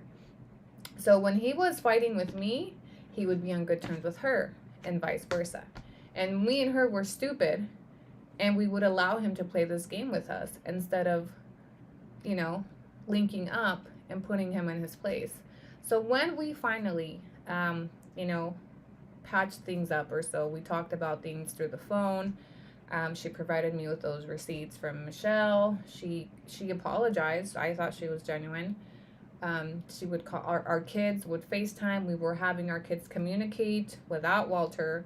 Walter was just kind of MIA with both of us. That was when he decided to marry Karina, and he was just a shit show when it came to his fatherhood, right? And so Sabrina and I, we were like me and her. I considered her my friend at the time. I don't know how she views things, but we would talk all day long about the kids, about Walter, about our dating lives, like things we just talk to friends about. Um, Family issues, like we became friends. We talked about her coming down one day. We talked about their daughter coming down to visit the siblings. We talked about her sending Maya down with his family. You know, she's undocumented, so she can't travel. Or at the time, I don't know her standing. I don't know what she is now, but I know that at the time that her and I were talking, she was undocumented. So we would talk about her sending, you know, their daughter to come spend a summer with me and the babies. Things were good, right? Something happened to where they started hooking up again, Sabrina and Walter, right before she got married. And I didn't know about it. And it's not that I was upset that they were together, because I had even told her, like, there was a time where they were kind of getting along, and I was like, have you ever thought about maybe getting back together? And I was like, you know, it would be ideal, like, then now that we would all be on the same page and I could send the kids, you know, and you and I are on texting terms, and like it would be so different than before, you know. And I think she was ashamed to tell me, but you know, she started hooking up with him and kind of playing both sides, where, you know, she was telling him everything that I was telling her about him, and vice versa, right? And this is where it got sticky. This is where I started to feel like she was not genuine, and why ultimately we fell out, right? My sister, one of my sisters, is in the same social circle as Walter. They have mutual friends, right? So my sister ended up going camping with a group of friends, and Walter went to that camping trip. Okay, I didn't know about it. I didn't know about it, and they actually went on 2 trips. And Walter told Sabrina about this trip. He told her that he was hanging out with my sister, right? So then Sabrina texted me and told me, "Did you know that your sister's hanging out with Walter?" And I was like, "What the fuck? My sister would never. You know, that's my sister. She would never be hanging out with Walter. Much less not tell me, you know?" Like, what the fuck? And I happened to mention it to my sister, just like, "You wouldn't believe what I heard about you today." And long story short, she actually told me that, you know, it was true. And so I was like, what the so immediately I was like, why would you not tell me? So this created drama between my sister and I. And then I finally text Walter, and I was like, look, you talk so much shit that I don't leave you alone, that I'm fucking with you, but you're literally over here like purposely hanging out with my sister and making sure that Sabrina tells me, so that it fucks with me and my sister. And that, like, what is the end game in all of this? Like, why would you be kicking it with my sister, you know? And so that's when something happened, and he finally threw Sabrina under the bus. And he told me, I have a text message where he was like, yeah, she tells you everything, but she doesn't tell you that she's over here sitting on my lap while you're calling her, crying to her about me, does she? And I was like, what? And so he sends me receipts that they have been fucking, and that she pretty much had been playing both sides. And, you know, everything that I had been telling her, she had been telling Walter. And she got really messy. And then, you know, the thing that she did, like telling me about him hanging out with my sister, now that I look back, it was kind of condescending. It's almost like she wanted to plant the seed of drama, right? So I confronted Sabrina, and I was like, there's a lot of things that, you know, I know Walter, but I don't know him to be like a flat out liar about this type of shit. So are y'all fucking? Which is fine if you are, but if I had known you guys were fucking, like, I wouldn't be confiding in you the way that I'm confiding in you, you know? And so long story short, she blocked me. She never responded, and I haven't heard from her since. And then, so to me, she was kind of confirming that it was true. And then a couple weeks later, she ends up getting married. she marries her ex-boyfriend. So she had been like bouncing back and forth between Walter and her now husband. And Walt, I don't know. She had something with Walter. Anyway, we ended up falling out again because of him. And we haven't spoken since. Our kids haven't spoken since. And, you know, he got us again, you know, like he had us back in the States. And he never liked the fact that we were, you know, for that year that we were talking, when him and when him and his ex-wife, everything happened with his ex-wife, and, you know, he got married, and then, you know, he beat her up and she beat him up. He would run to Sabrina and to me, and we would both be there for him to try to get him out of this volatile relationship that he had with his ex-wife. And I don't know, it just was so messy. It was so messy. Like, and now that I look back, he was just really sucked at how he handled that triangle. You know what I mean? Like, I remember there was a time where me and her were like good, right? We were friends, and we were like, maybe we could get him on the same page. Maybe we could all for once be on the same page, all three of us, so the kids can all see each other, right? So Maya can come down here, Axel and Juju can go up there. It doesn't matter if you're with him or not. It doesn't matter if I'm with him or not. Like, we literally we both reached out to him, and we were like, why don't you like talk to us? Like, let's make a plan so we can all get along. We can all see the kids. And he didn't want to. That was when he was with Karina. And then everything else, you know, that happened after that, we just fell out again. And then, now because her and I were friends at the time, I had already had my TikTok account. So because her and I had patched things up, I kept her out of my storyline, right? If you guys remember, when I initially shared my story, I never really mentioned Sabrina, right? Well, once we fell out, I realized, there's no reason for me to protect her. So I stopped protecting her. And when I started telling my story and the ICE receipts, I hadn't shared the ICE receipts because Sabrina, I didn't want to create drama for Sabrina, right? She told me, if Michelle finds out that I gave these to you, she's going to create hell. Like, she knows stuff about me that could jeopardize my marriage, etc. So because of that, I hadn't shared the receipts. Once we fell out, I blasted them everywhere.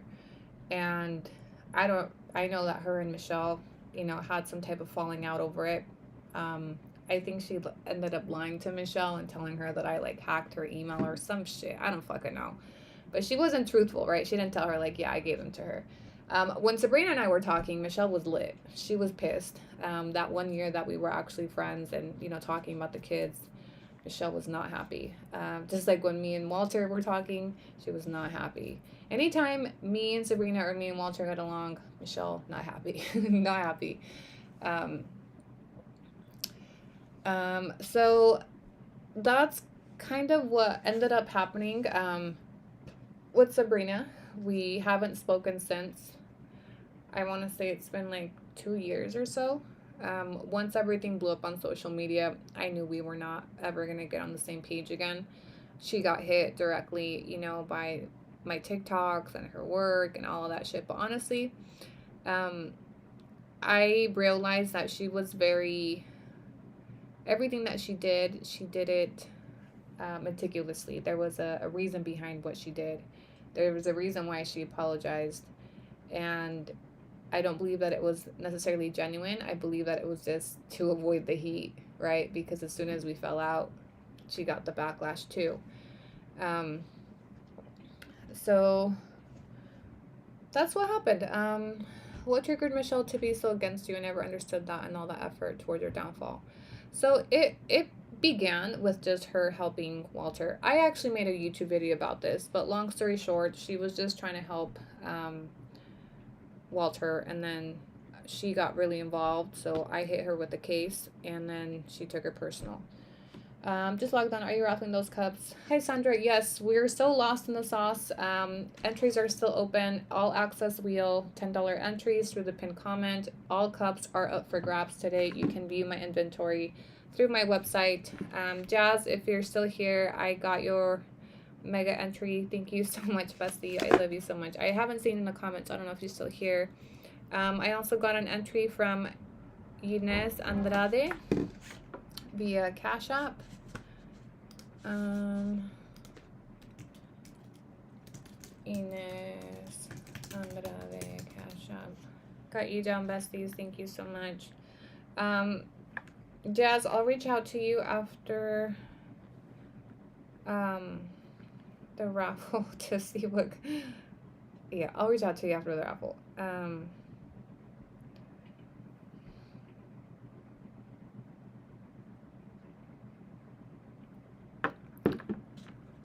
I think the moral of the story is para un chingón hay un chingón mayor. Unfortunately, Michelle went above and beyond and was your downfall. It sucks because your kids suffered. You know, I think I don't think that's the moral of the story. It's not about one-upping each other, and that's our egos are our downfall, right? Because it may appear that, you know, Michelle went above and beyond and she did the most, and, you know, but really, I question what went on, what goes on behind the scenes because of what she did. And that's something that she'll have to live with for the rest of her life. And that's not something I would want to have on my conscience. If we put our egos down, everybody lost in this situation. Everybody. Even their family, because now look, their son's over here and he can never go back over there. They also lost the ability to be a part of their grandkids' lives. Everyone lost here, including Michelle. Michelle had a lot of issues in her relationship over what she did. The family, a lot of issues with Michelle because of what she did once it came out. So once Walter got here, and I shared with him my side of the events, and I showed him everything that was done, that según no sabía, you know, but from what he told me, the family wasn't a huge fan of her after that. Because at the end of the day, if you're logical, everybody lost. Everybody. I lost, he lost, they lost, the kids lost. Who wins here? And this was all about ego, about who could outdo who could, you know, who could fucking call ICE, or the other, you know, who could get who in jail first. Like, everyone lost. Everybody. Everybody took cheap shots. Everybody did shitty things. Everybody has different reasons for why they did what they did. And honestly, I don't regret what I did to fight for my kids. I don't regret, you know, all the things that he's so mad about me seizing his shit and doing this, and she made my life so hard. That's what I had to do to fight for my kids, and I don't regret it. And some people take it as I was personally attacking them. I see it as I was fighting for my kids tooth and nail, and I stand by it. I don't think Michelle can say that's her reasoning for why she did what she did. I think she did things out of just evil. But at the end of the day, everybody lost, including that family.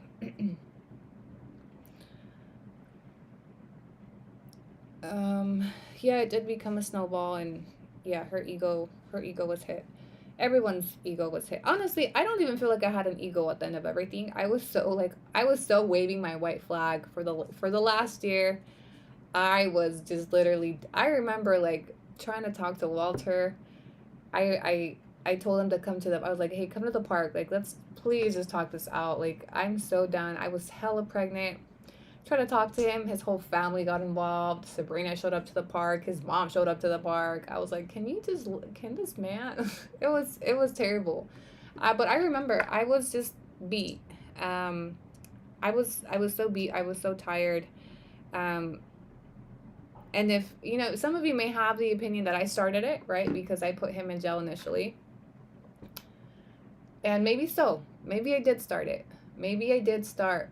But I have justifications for why I did what I did. Not saying that they're right, but I have my reasons in my mind at the time why I thought what I was doing was justified. And to this day, okay, after everything that that man put me through emotionally, if it was just between him and I, no, I wouldn't regret what I did. But I do regret it because it became a ripple effect to everybody around us, right? His family, my kids, his kids, everybody, right? The war that him and I had, or that Sabrina and I had, it spanned so far out. And that is where my regret comes from, you know, of taking things that far. And I was very quick to acknowledge that I fucked up. Very quick. I went to his mom when he was still in jail. And I told her, I did this. I lied. I was wrong. I'm sorry. I know it doesn't mean shit now, but that's a lot more than I ever got from any of them. To this day, he to this day there has been no accountability from his family for what they put my family through. My mother never got an apology. My parents never got any validation. So before I left the States, I was held accountable by the legal system, and I held myself accountable. I gave my apologies. I showed face. I admitted what I did, and I tried to right my wrongs as much as I could before I got deported. And that is what gives me peace. Okay, that is why it was so easy to just, like, when I got here, it was like a new leaf for me, because I knew I had owned what I did. I know I had taken responsibility. I knew I had shown up to my court hearings. I had shown up to his mother's house, and said, yes, I did this to your son. I even tried to speak to him, but he wouldn't hear me, So to this day, I'm at peace with how I handled everything. I don't think he can say the same. I don't think he can say that the way that he left the States, he took accountability, and, he tied up loose ends before he took off. He didn't. He left everything, just up in the air. Nobody got goodbyes. Nobody got apologies. My court cases, were never adjudicated with him. So many things. And so, I don't know.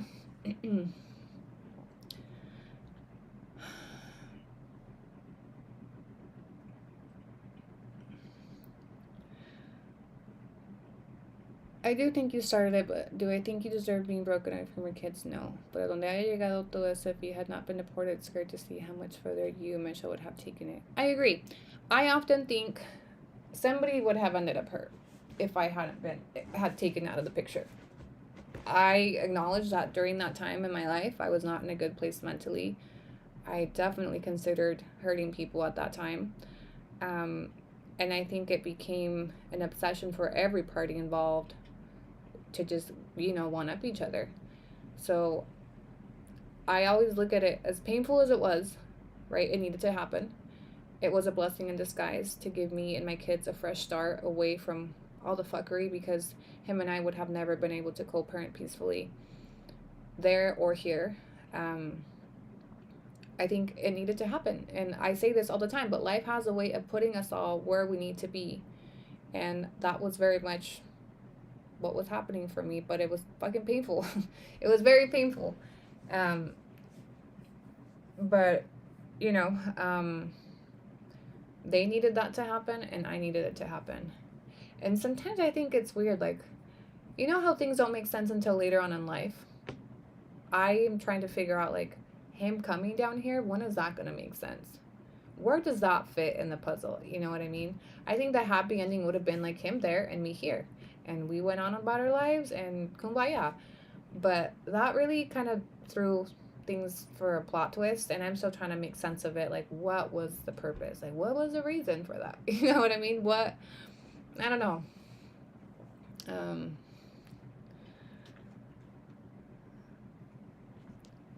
Yeah, I do understand about, it maybe could have gotten farther, and people being physically hurt. I agree. Like I said, for both ends, I was not doing the best mentally, and I know she wasn't doing the best mentally to be, doing some of the shit she was doing, and him, ni se diga, Sandra Campos, bestie, I just got your entry into the all access wheel. Thank you so much. And Brenda Barajas, I just got your entry into the all access wheel via Zelle. Thank you, besties. Got you down. Did you and your sister make up? Yeah, she was just down here, right? My sister was dragged into all this fuckery on TikTok, if you guys remember. We did have a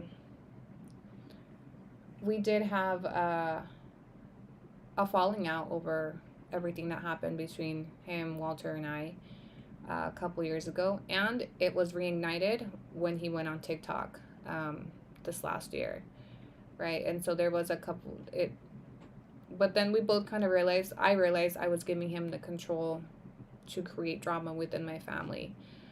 We did patch things up. I love my sister. I think she had a lack of judgment. She knows she had a lack of judgment and a lack of loyalty ultimately when it came down to it. When I, when we talked about why they hung out, to her it was like I wasn't hanging out with him. I was hanging out with my friends, and he just happened to be there. I didn't mention it because I didn't think it was a big deal. Um, and it wasn't honestly a big deal, but it was the way that it was used to hurt me while I was down here. Like, oh yeah, did you know I'm over there kicking it with your sister type of vibes. You know how you guys know how he is. It wasn't like oh, I saw your sister. It was literally like, oh, I've been chilling with her sister. Does she even know about it? Type of vibe, to definitely throw, create drama. But one thing about my family is we're very close knit, and although we may have disagreements, especially that sister, I am the closest to her, and she was a huge part of my support system when I got deported. I say this to her, and she thinks I'm kidding, but she literally kept me alive during some of the hardest times down here. There was a really difficult court hearing that was held where the kids eventually were given over to Walter, and at that court hearing, when they granted, they took the kids from my family and they gave them to Walter, I was just done emotionally. I was suicidal. I was here by myself, and I had just checked out of everything. And my sister flew down in a matter of like 6 hours. And I always tell her, like, if you hadn't flown down here, I was going to commit suicide that week. Like, I had lost my kids. I had lost faith in the system. I felt like I was losing, and I felt like I had no purpose without my children. My entire family was in the States, and so I thought, what is the point of me being here? But she flew down, and she spent about a week with me, just kind of telling me, and you're like, you have to get back up. You have to keep going. You have to keep fighting. You don't have a choice. You don't have a choice. So her and I have a very special bond, and regardless of, the fuckery that Walter tried to create between us, she's my sister, and she's always been there for me, and I love her, and I see past her mistakes or whatever we want to call them, and I know that she didn't do it maliciously like he did,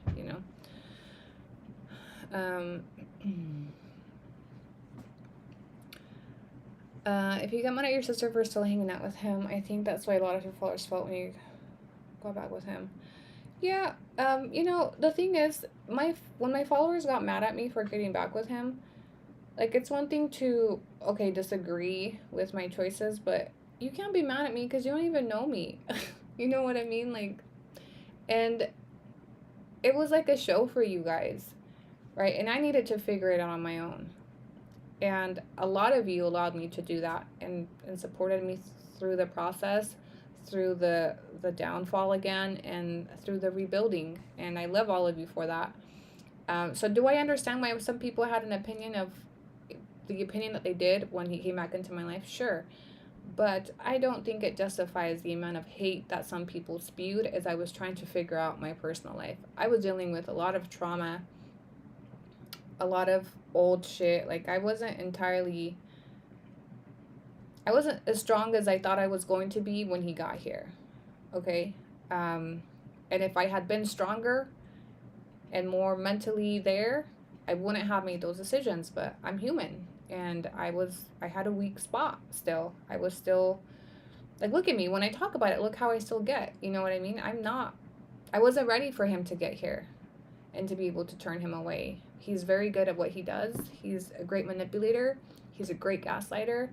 And he's great at making me feel like it wasn't that big of a deal. Like, let's just get over it and fuck again, And I wasn't prepared for all of that. I was weak.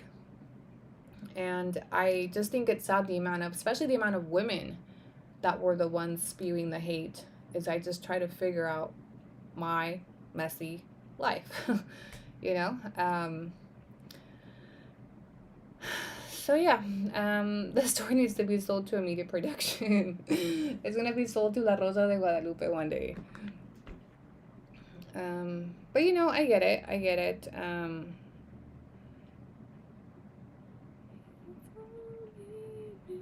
I went back to my son's dad. Everyone was disappointed. Sometimes you just gotta love.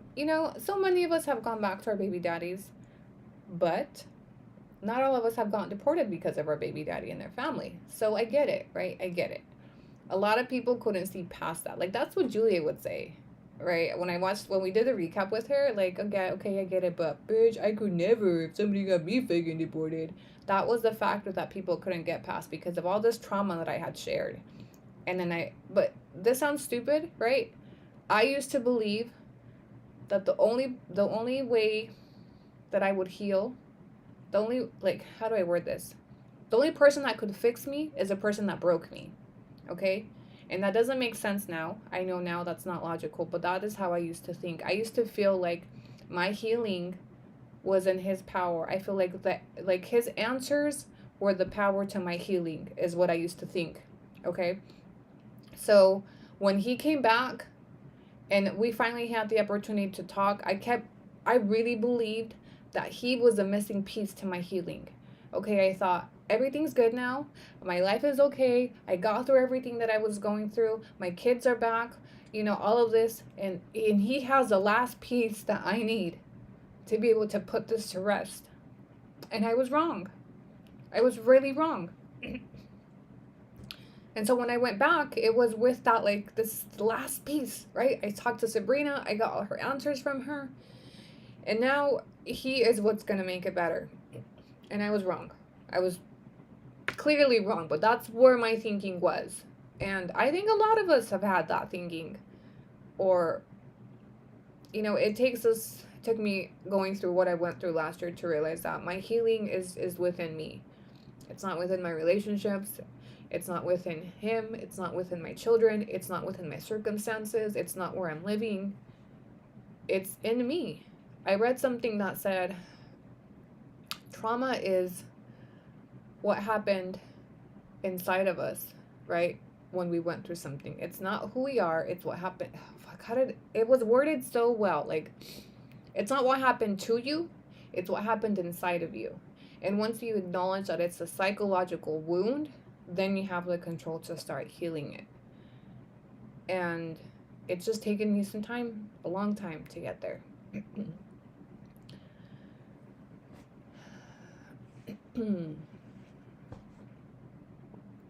That's exactly how I feel, but that's because our narcissists always heal our wounds they created.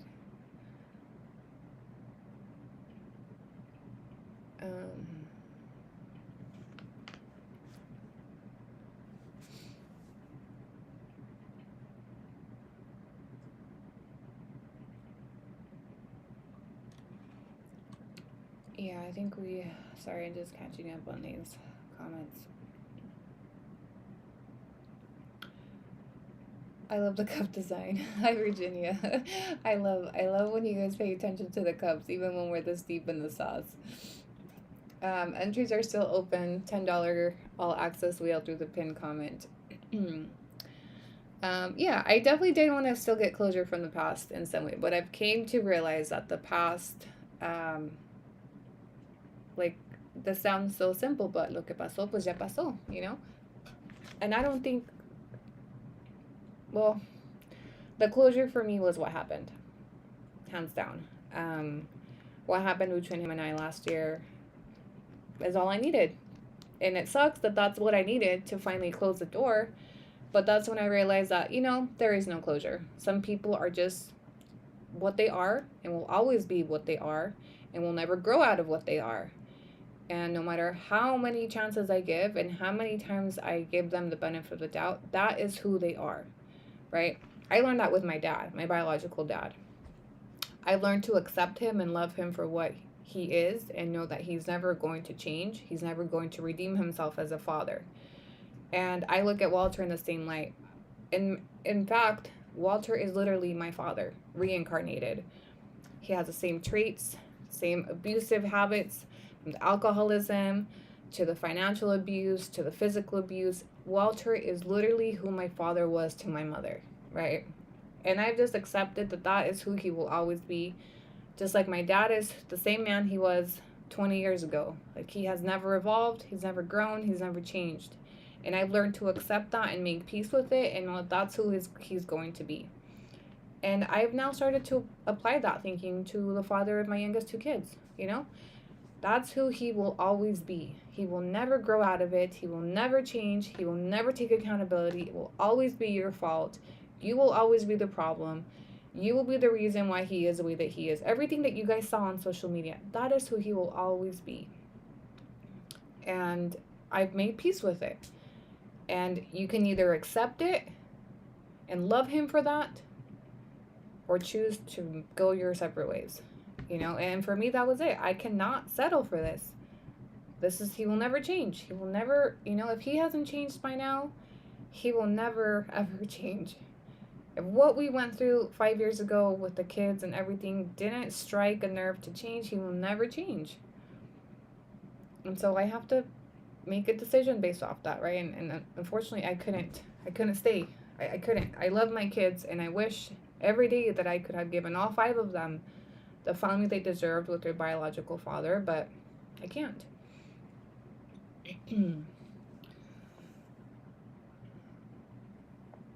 I cry every time I talk about mine. I have past trauma I can't get over.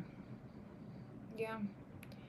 I think honestly, that's normal, right? We're coming to the conclusion that it's normal.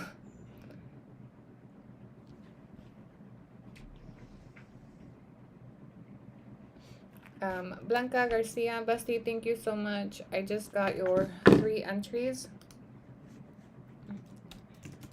via the site.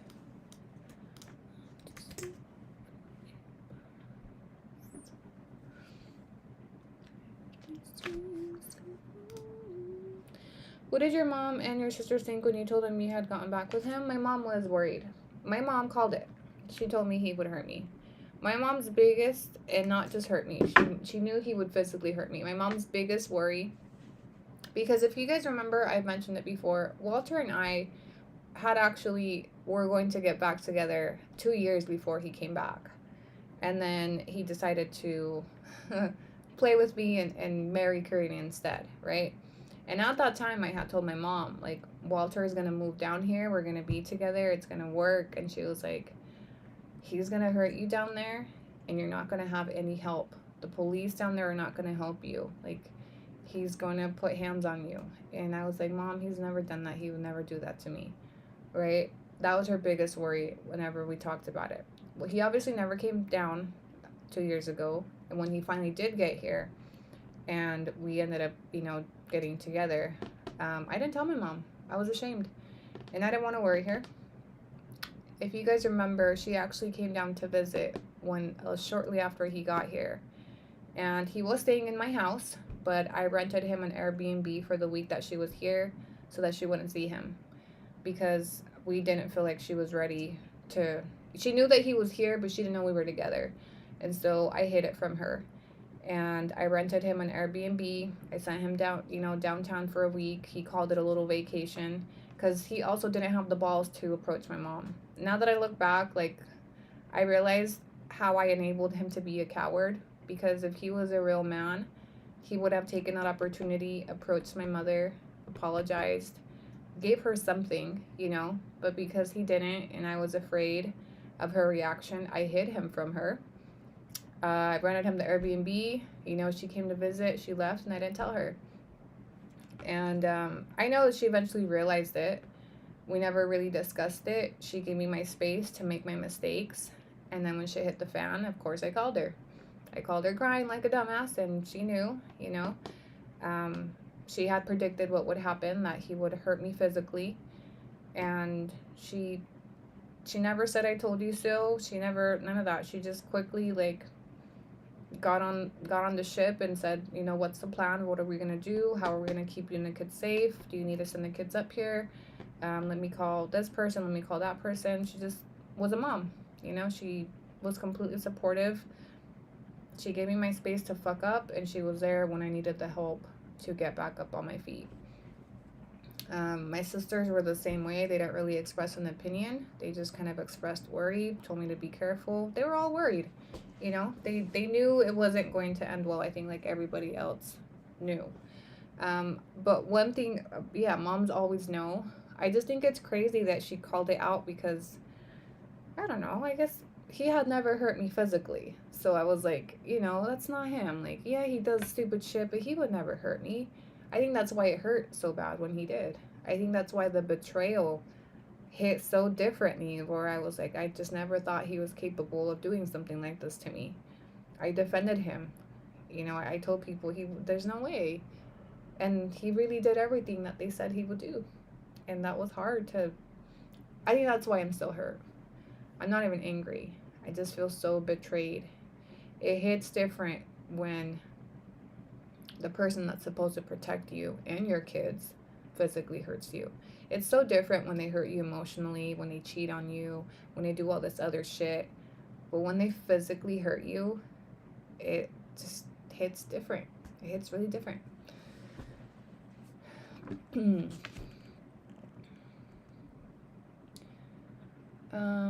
I can't wait until my kids see their dad's true colors. Honestly, I can. Um, I don't really want my kids to know what type of dad they have.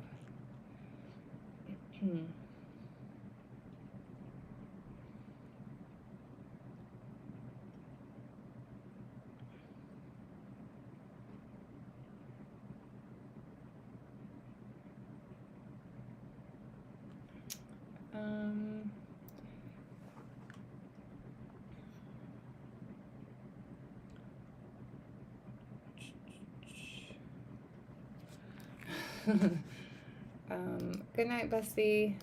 Hi, Denise. Thank you for joining. All right, I gotta catch up on some text messages really quick. Drop any questions. That was a good session, you guys. Bestie YouTube live is popping night. I guess when we're actually have something good to talk about. When they hurt you physically, you can never see them the same. Things change. Yeah. Yeah. I mean, imagine like being afraid of the person that you love.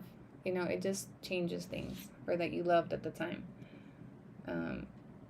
My mom always told me, when you're old enough, you can decide to see your dad, and I made that choice. And honestly, I cried the whole time from trauma. Kids always remember things when they're little. I often think, wonder if they'll remember like all their fights. Like when he was here, we had a lot of bad fights, loud in front of the kids, shouting, door slamming, him breaking things, calling me names. I remember there were times where I would see Juji's like this on her bed when we were fighting. You know, that shit fucks with me.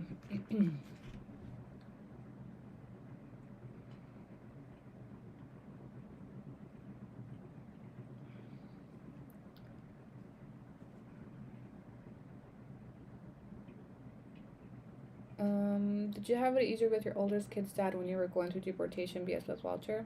Yeah, he was complete 180 than I dealt with Walter. He was very sympathetic. He was supportive of the fact that I needed to have access to our kids. We weren't exactly sure how we were going to do it yet, but we didn't require like the assistance of the courts. We both like, he never made me feel like I ever had to worry about whether I would be able to see our kids or not, even if it was just visits, you know. He was not very involved in my personal life. I don't know if you've caught this part that I've shared previously, but he was who picked up the kids, all four of my kids. One of them wasn't his when my house got raided, right? So when my house got raided, he's who I ended up calling. At the time, I was pregnant with Juji's, and Axel, who was not his son, was like almost 2, and he's the one that came, picked up all the kids, and got my son to my family. And despite all the legal things that I was going through, the felonies, he never once was like, oh, I'm gonna take the kids from you, oh, you're a bad mom, you know, like the things that you would expect most bitter baby daddies to jump on. Or I feel like most like toxic baby daddies or baby mamas find any type of fuck up for, oh, I'm gonna take the kids from you. And I often feel like if anybody ever had a case, it would have been him, but he never resorted to that. How come your mom went to the oldest kids and not him? Because he wasn't at a place to provide stability. And he had his own legal issues, so we both agreed that it was best for them to stay there, and also because we didn't want to disrupt them even more, right? So when I got deported and picked up from jail, me and the kids had been living at my mom's house in her basement. And so once I got deported, we felt like it would lessen the blow for them to stay with my mom rather than, okay, mom's gone and now we live with my dad, and he lived in a small apartment because, he just had them on the weekends. He didn't have the space for them. So a lot of factors that we discussed together of what was best for them to help, like, lessen the blow on them of all these changes that were happening so fast for them.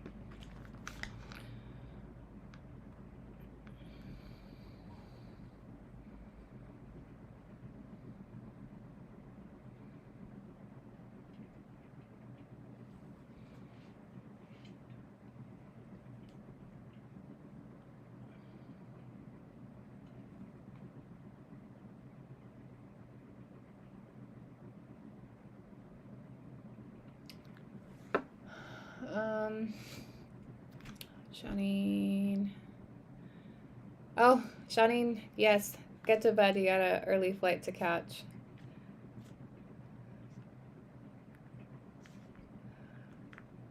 I think we're all having a session tonight. Reddit roaches, I'm so sorry. I haven't had time to jump into the Reddit thread. Um, I don't think I have the energy for the Reddit thread because I'm sharing some vulnerability tonight with you guys. I will catch up tomorrow though. But just tonight, I think I have a good vibe.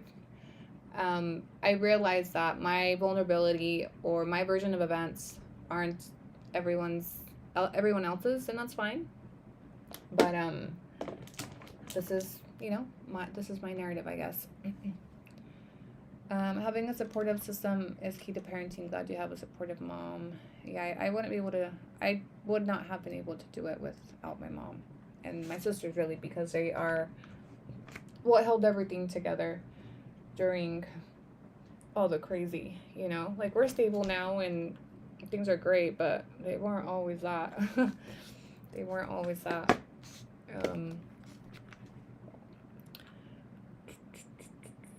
All right, besties. So, sorry, give me a second to catch up on. You are starting a relationship with the Reddit, which is a toxic one. A toxic one. I mean, I'm tempted to jump in there and address some questions, but I don't know. I'm emotional tonight. I might not have the energy for them. For the fuckery, because like I said, not everybody agrees with how I view things, and that's okay. But that's how I view things. It's how I feel things. It's how I perceive things. It's how I experience things, and you can't change that. Thank you for sharing. This live has been clarifying. Now that we're entitled to clarification, but it's appreciated. Thanks for joining me. Honestly, it was more of like a me quería desahogar because it's a triggering day for me. But with that said, maybe let's switch gears a little bit. I know I have everybody in their feels. I have some of you texting me and DMing me. We're all here crying together. But thank you for giving me a shoulder to cry on. And for listening, for following my journey, our story, and there's some of you that have been following me for a couple years now and have kind of seen the growth, the setbacks, the fuck ups, all of it, I'm glad you're here. I'm glad we're here, besties.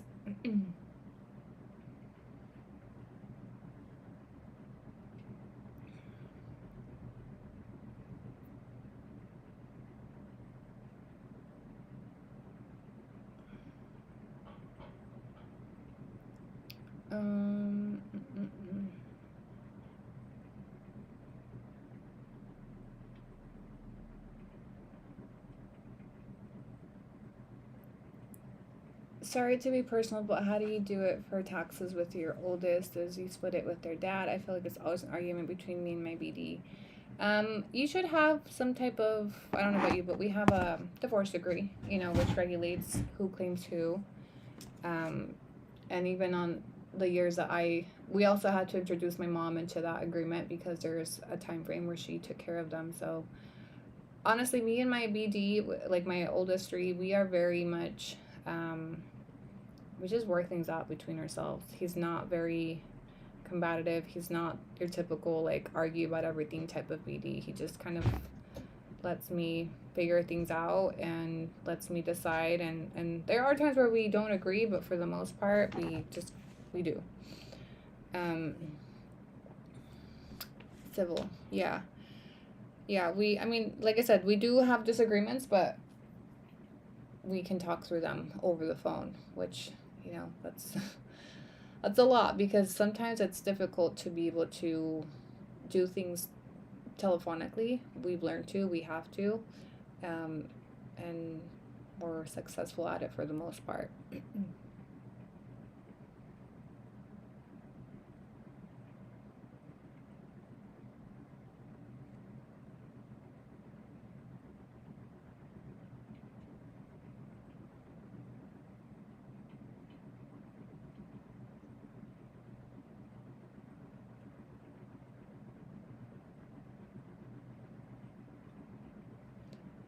Um, mm,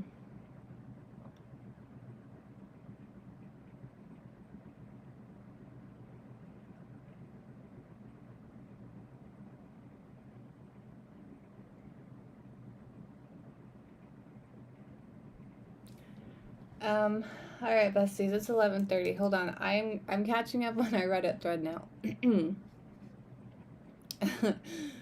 uh, I think this is a shift in gear that we needed because it was an emotional live. Thank you to all of you that listened to my cry station.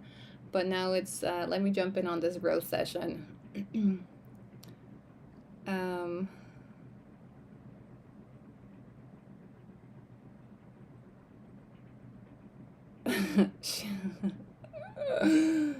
okay, I need to know which those of you that have been following the Reddit session. God, you guys, listen, PJs, I'm gonna need you to go live because I can't be carrying the torch on my own every night. Julia or PJs, like, y'all need to help carry this torch because it is, I can't be taking the heat every night for you bitches, okay?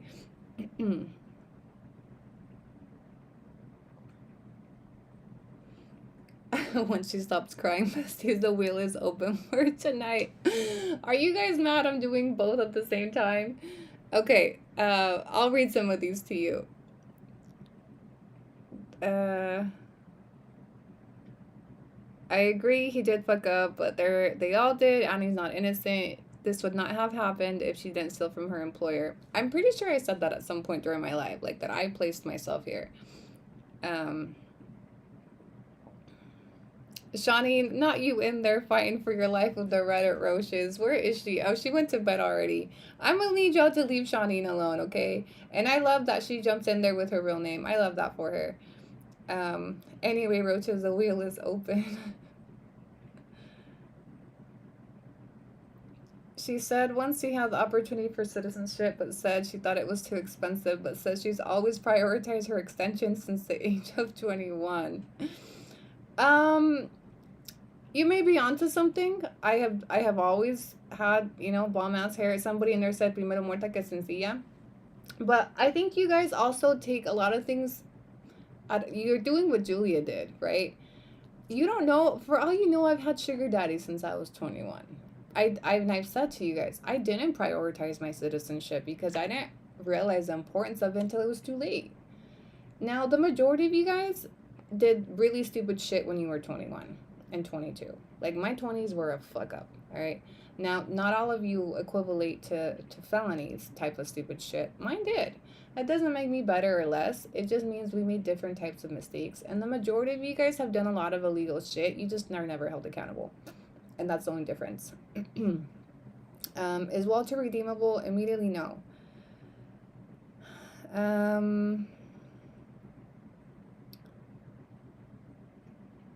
This bitch just said, I don't think I can afford to take them to therapy. What the fuck? She got a whole ass mommy makeover, nails, lashes, extensions, and building 20 stories on her home and can't afford therapy. Vieja pendeja. Listen, okay, so therapy sessions are 700 pesos per person, all right? So if I took all 6 of us to therapy at the same time, 700 times 6, I would be paying about $250 a week. And now, although you guys think like I'm balling and I have it going, I do have a budget, okay? And therapy, I don't even prioritize it for myself sometimes, okay?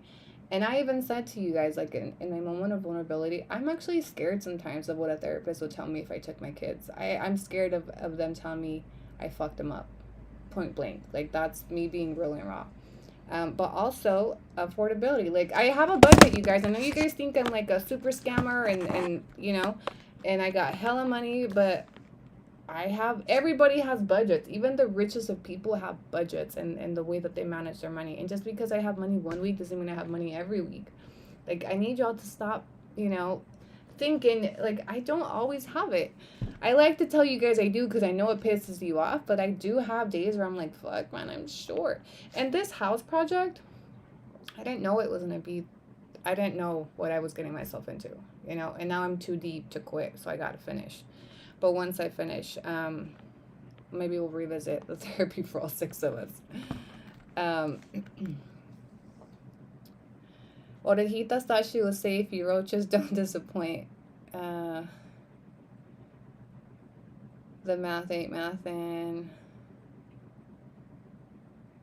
Alright. Come on, give me a good one. Didn't Orejita's fake DV once she did her hair fair? No, I didn't fake a DV, and I showed receipts for that. So he had y'all convinced that I lied about a DV. I lied about him violating a protective order, okay? I got a protective order because he got mad and drunk and punched the wall and broke a picture frame. And I called the cops and I reported it. And then a few weeks later, they ended up charging him because in the state of Utah, if you damage property, that's a DV. Okay, I showed all the charging documents for that. I never ever said he hit me. I told him he got drunk, he hit the frame. Just call him, make sure he don't come back. A few weeks later, he got charged. And then when I got the protective order, I lied that he violated, so they would go pick him up and put him in jail. That's what I lied about. I have never ever lied about him putting his hands on me. That's what he told you guys because it made it easier to believe that this time was a lie. But I showed the receipts for what the initial DV charge was for. I showed the receipts for the documents when I got charged for lying to a police officer for the violation. Like, I narrated all of this through court records. So this whole like she lied about a DV is a flat out lie. And he literally would tell you guys anything and you guys would believe it without seeing anything. But I try to defend myself, and even with receipts, and you guys are like, oh no, he's telling the truth. Like, you guys make no sense. For as much as you guys love receipts, you only pay attention to the ones that fit your storyline.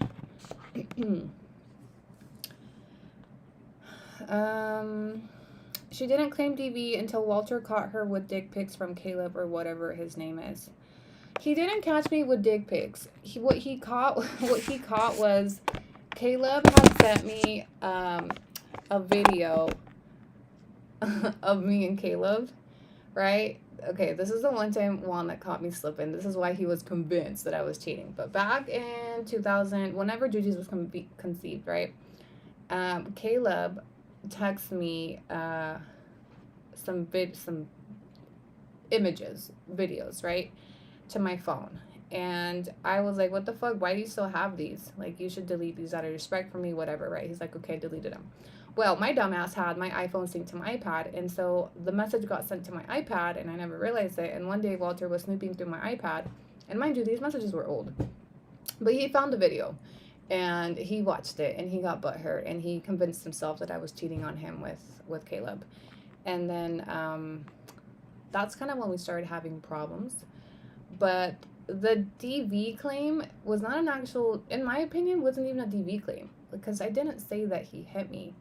I just said he got drunk, he punched a hole in my wall, he broke my frame. Call him and tell him not to come back because he's not allowed here anymore, right? And that's what the DV was.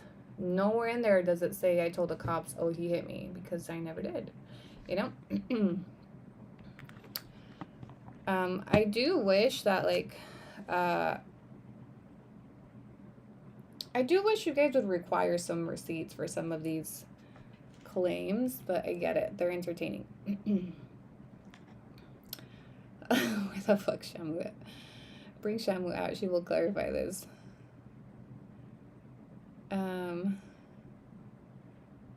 They bonded over 5 seconds drunk over. Sounds like Annie with Walter and Kale. Walter said it not scam me. Oh, you guys, some of these I'm really lost in.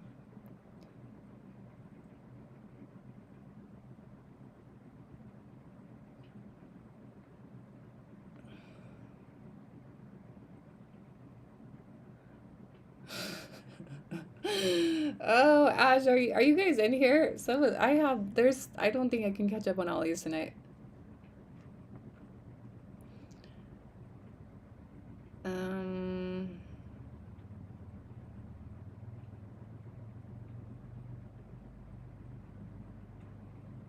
Don't be shy, read them all. It's because you guys got so many, and some of them you guys are commenting probably while like I'm live saying something, and you guys don't really say what the comment's about. She had sugar daddies. That's why she stole from her employers. You know, I tried to tell the story on TikTok one time, but it got taken off. But one of my employers was my sugar daddy, so that's why I don't feel bad about. If you guys knew the backstory to my employer's story, it would no longer be like a case of like, oh, she defrauded. You know, he was a fucking perv. Yeah. Let me just leave it at that. The employer was the sugar daddy, Reddit roaches. There's so much more to the story. That was the one with the checks. The one. How do you think I got the checkbook? Okay, all those bad checks. If you go read the news article really quick, and it talks about the checkbooks and the 20K, that was sugar daddies, right? But when the wife found out, because they called her to confirm me cashing the checks, he had no other choice but to claim that I stole him because he was caught cheating, pretty much. Okay, and so when I got charged, I was like, what the fuck, bro? And he came to my house and he slashed my tires. He tried to talk to me and he's like, if you'll talk to me, I'll drop the charges. And I wouldn't talk to him. And so because I wouldn't talk to him, he didn't drop the charges. We opted not to go to trial. Like I had so much evidence against them because we had a whole history of, you know, sugar daddy stuff. And if we would have gone to trial, he probably would have ended up in a divorce. But his wife was deathly ill, which is, you know, another story. I know, this is so messy, guys. Just keep in mind I was in my 20s, okay? Anyway, that happened. And so whoever said if she had sugar daddies but stole from her employers, the sugar daddy was the employer, okay?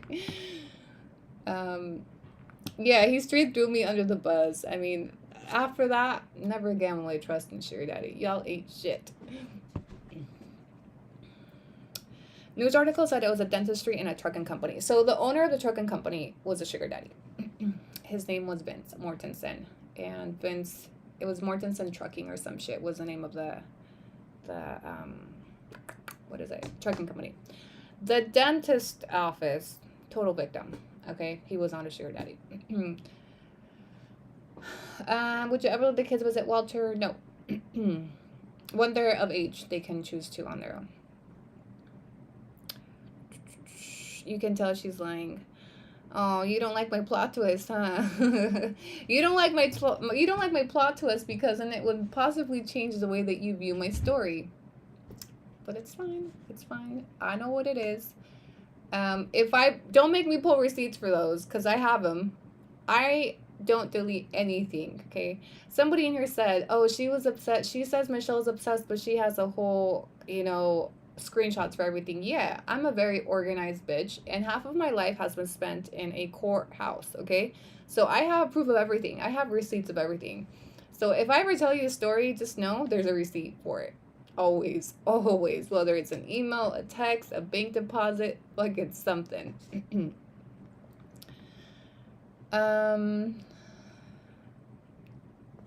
Mrs. Rican just followed me on Reddit.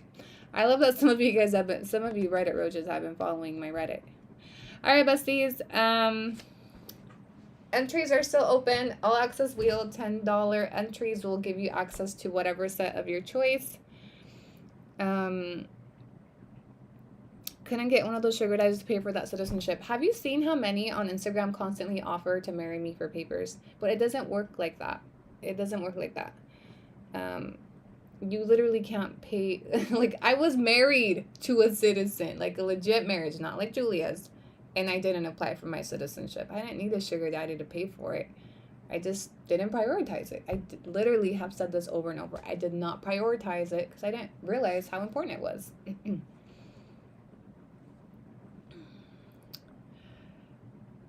Why are you bringing up bullshit, Otakana? You guys love it. You guys love it. Because Shamu and PJ aren't live, and that's why you're here watching mine, okay? So sit down and just watch the show. The sugar daddy just got hit with extra fees, and his wife didn't like it. Algo así. All right, now we're going to focus on closing out this raffle.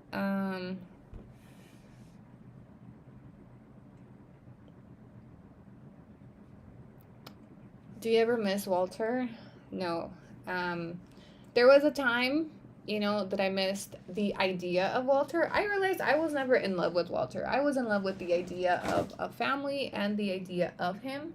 But I don't love anything about him. I don't like anything about him.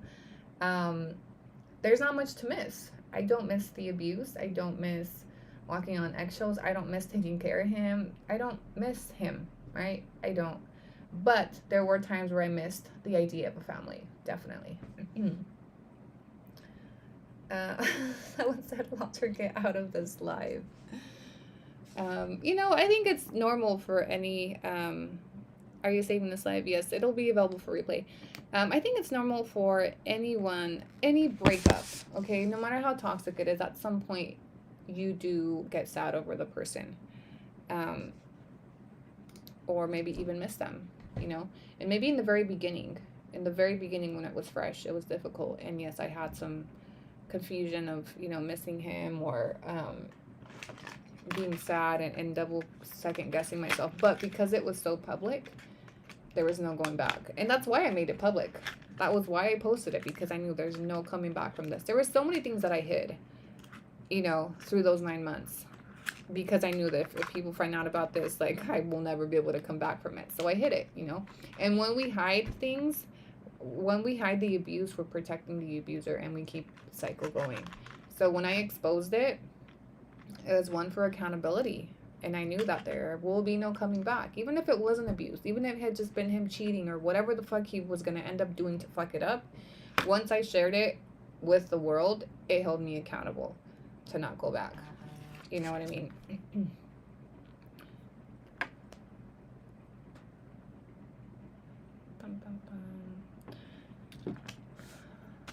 Bestie, thank you so much. I just got your 6 entries. Somebody on the Reddit thread, make sure you're keeping count of my entries. Listen, Reddit riches, every time I get an entry, you bitches are taking a shot, okay? Somebody said earlier, every time she cries, I'm gonna take a shot. Well, we're gonna change it. Every time I get an entry, you guys are taking a shot and shutting the fuck up. Oh, hold on.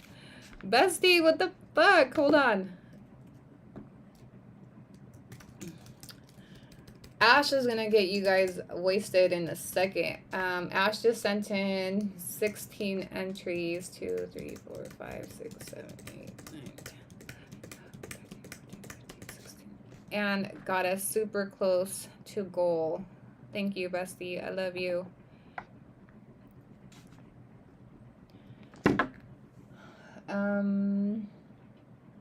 People think it's so easy. It took 17 years to get my husband's papers.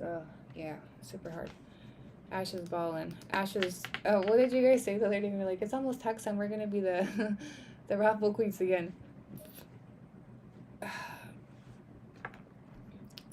I did not intend for this live to be like an emotion live. I actually intend this live to be a messy shit-talking live. That is what I had, like, my idea of this live. I don't know how this shit turned into this. I'm here for it. It was a good venting session for me. I think it's great context to some of, you know, my story. And it'll be a great live for whoever wants to rewatch it. But I was here to talk some shit. I was here to talk shit tonight. I got you, Ash. I just got your text.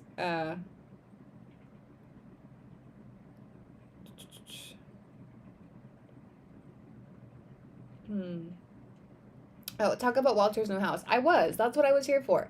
We were gonna make this a messy ass live. No clue 9819. Um hold on. Listen, social media is it's a small space when you have common followers, whatever the fuck. But yeah, it got to me, right, that Mr. Walnuts purchased his home, and I knew you guys were gonna ask input, and I have opinions and I have thoughts, just not sure how to word those. But you guys, I already know you guys are gonna turn this into, she just wants to stay relevant. I just have opinions and I'm here to talk shit, okay? Um, I want to know. I have questions. How he went from I don't have money for work boots and to buy kitchen stuff, and I just bought a house now. And y'all don't feel scammed from whoever sent him money for his Amazon wish list and to help him furnish the little place that he rented, and then he drops, I bought a house. That don't make no fucking sense. I don't think he bought the house. I have two ideas, okay? I have two opinions. I'm 99% sure his parents purchased that house for him, because when he was here with me, his parents wanted to buy property here. And he told them, yes, I'll find somewhere. He was scouting around. They were going to buy a home here, and he was going to take care of it, and then eventually will be their retirement home. So I know that they already wanted to buy when he was here. So I believe that him now being on his own was kind of like a motivator for them to buy quicker, because he needs somewhere to stay, because he doesn't have rent money. He doesn't make a lot of money at the job that he's making. Okay, so I don't believe it's his home. He's going to tell you guys it's his home because that's what looks cool. That's what makes it look like he's been doing something besides drinking his life away on social media. Mr. I've been staying off social media, but you haven't, because you've been getting fucked up every week and you post about it, which is fine. So this front that I've been working my ass off when I just bought a house, fucking be real. Be for real, Be for real. You didn't buy that house. Because to buy a house here, let's say if he wanted to finance a house, there's no way he financed the house here. Because you need to have credit and work history that he doesn't have. I know, because I looked into financing a house when I was here. I'm sure people are going to ask him, how'd you buy a house? Can you tell us the process? How much did it pay? He's not going to be able to answer those questions for you because he didn't actually buy it. Okay? We all know he doesn't have the money to buy a house up front. So what I think is his parents either pulled a loan or have cash and bought the house for him. Which either way, congrats to him. He now has a place of his own. What bugs is that this is a man that everything in his life has been handed to him. This man knows nothing about working for shit, working hard. I handed him his car. His parents handed him the house. His parents handed him the money. Y'all handed him some money when, I kicked him out. So this is not somebody that is building their life from the ground up. But that is the image he's trying to sell, because that's what I sold, right? And I got a lot of support for it. And that's what he's doing now. Oh, look, she kicked me out. I went through it. Now I'm here. But I bought this house now and I'm going to fix it up. Be fucking for real. That's just not your house. But for argument's sake, let's say it is your house. Let's say somehow you purchased the house. Why speak about him? Because I want to. Let's say you purchased the house, all right? If I log on to Exchange right now, I guarantee you still have an outstanding child support lien for Sabrina that you did not pay before you bought your home. I guarantee you have not been sending child support before you bought your home or whatever the fuck else that you're doing. So we want to know how much longer you're going to keep scamming your kids out of the child support you're going to send them, because you'll get yourself everything. Boy, you'll even buy yourself a house before you pay child support. Because y'all like to talk about scammers in the Reddit thread, right? This is a man that needs an award for being able to dodge child support, okay? He will get businesses in other people's names. He will put his vehicles on other people's names. He'll buy houses in a whole other country so that you cannot put a lien on that motherfucker, okay? So those are my two opinions on the house post. And I'll now retreat to the Reddit thread to read comments, because y'all asked. Singastro, I don't know why you're upset. You can exit out of the live. I was just answering questions that you know, my Reddit roaches are asking.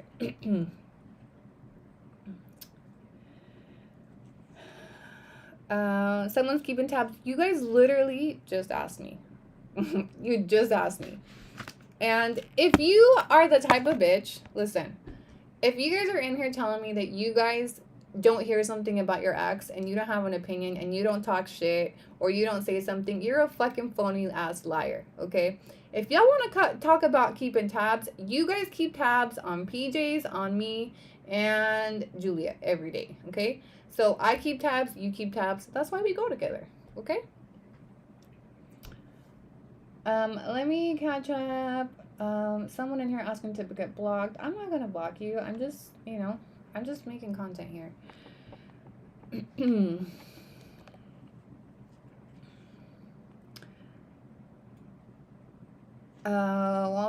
Walter needs to be careful of Skynet going after him in Mexico. I don't have any need to go after him. Like, D has nothing that I need or want at all. You guys are really good at stirring the pot, but be logical. I'm a very logical person. When I do go after somebody, it's because I get something out of it, or they owe me some. I will. I'm not the type of person like, oh, I'm just gonna fuck with this person for the fuck of it. Like, what does he have that I need or want? Nothing. Back when I was going after him, the motherfucker had my kids. Okay, of course I was gonna go after him. But be for real. Like, what does he have that I would possibly need to go after? Nothing.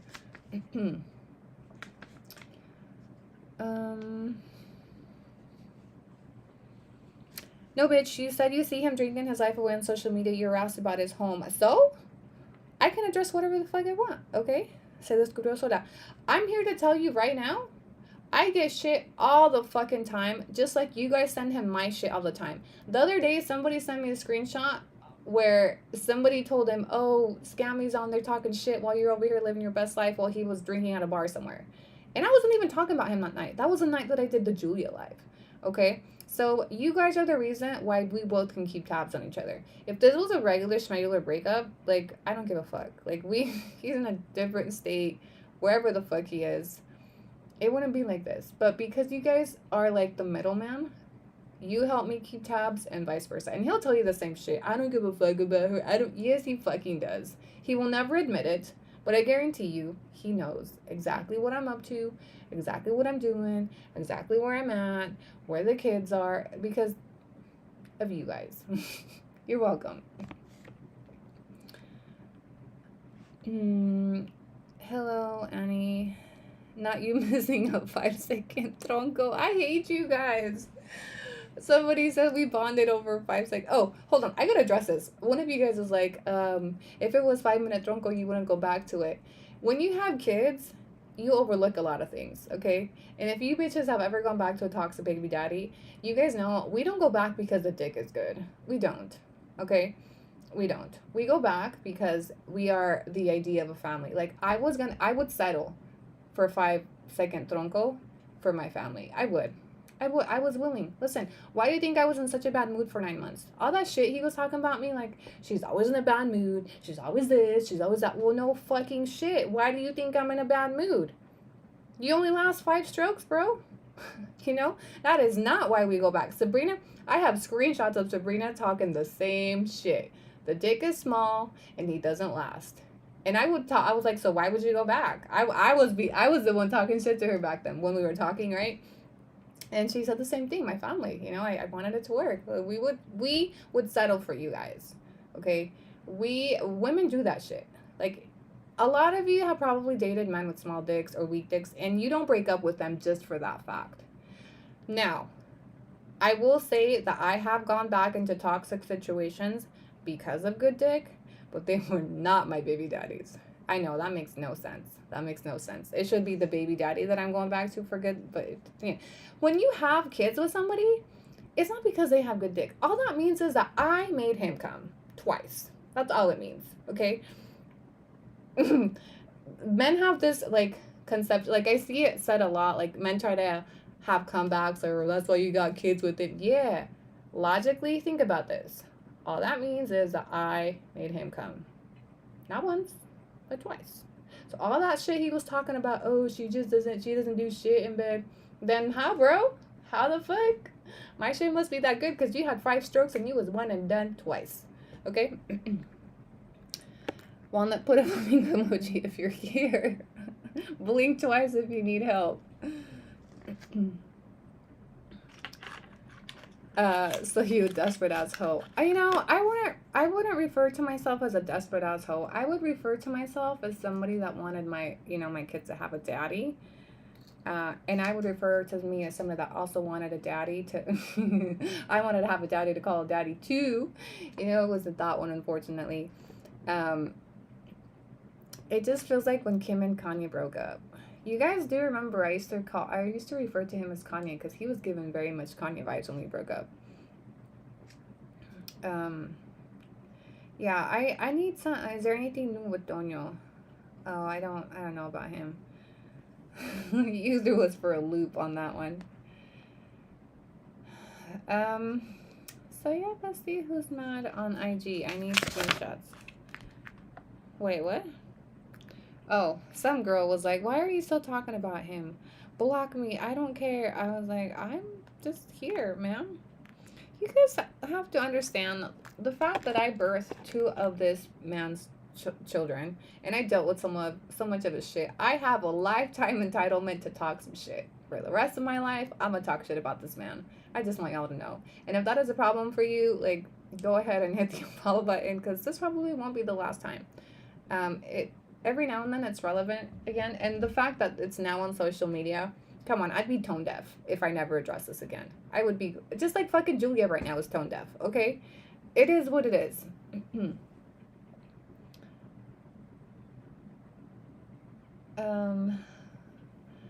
Not that you're Michael Myers. Caleb, we were talking about you earlier.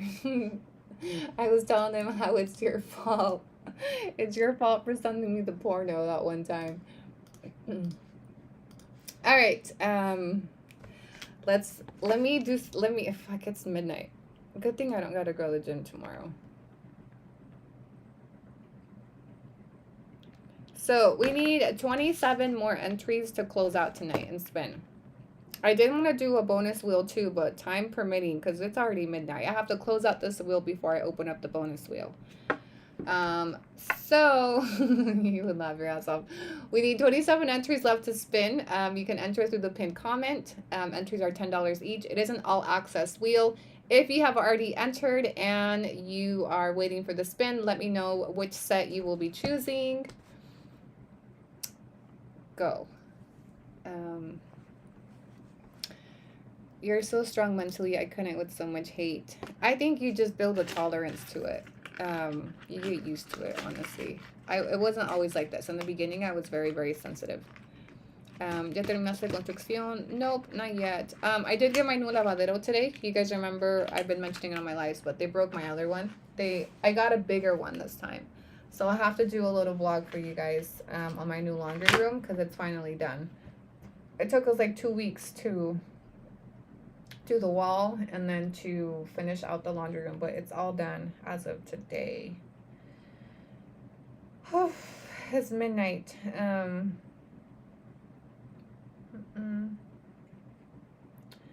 Scam, can you give some words of advice to Julia so she can come out of hiding?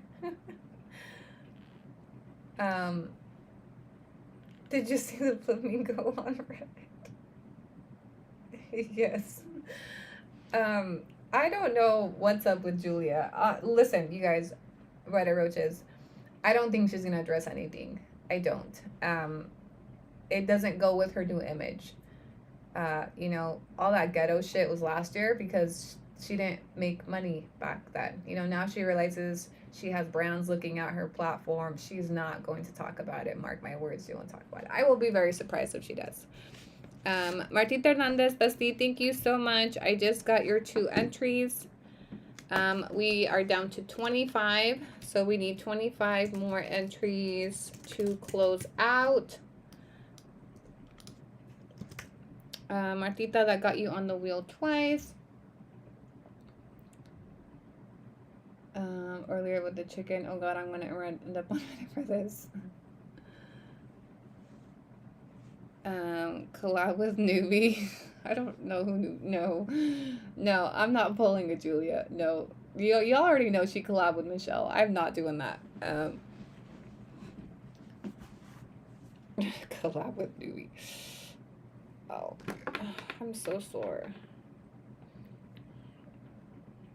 All right, besties, we need a little help reaching our goal so that we can spin. We will spin tonight. It's midnight. I'm gonna thug this one out and we'll probably be on a little bit late, but it is what it is.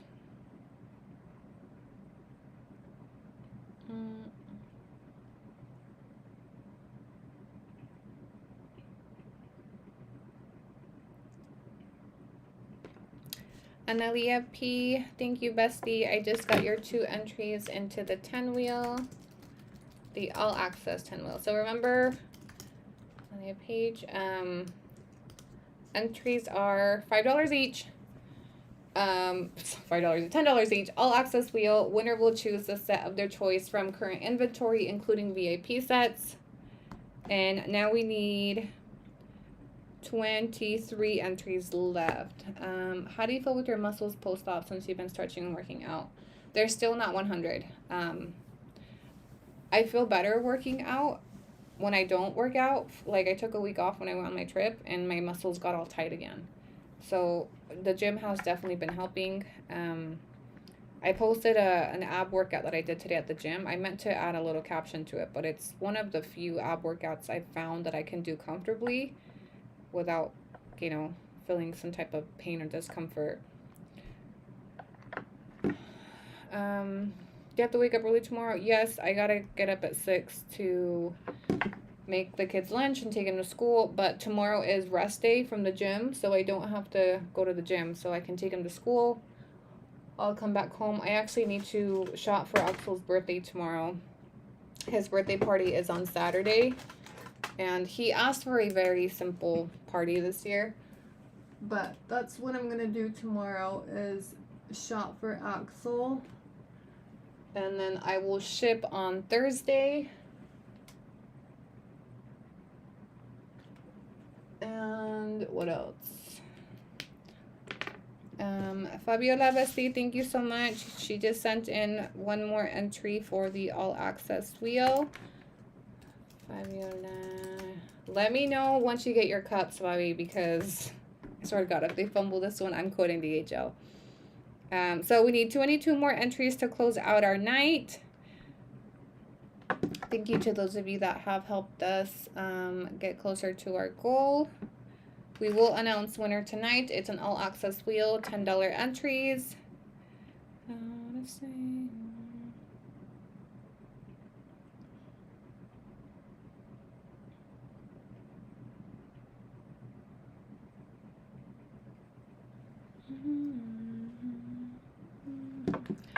Let's see. I feel like this was a good live, guys. I am going to leave this live up for replay.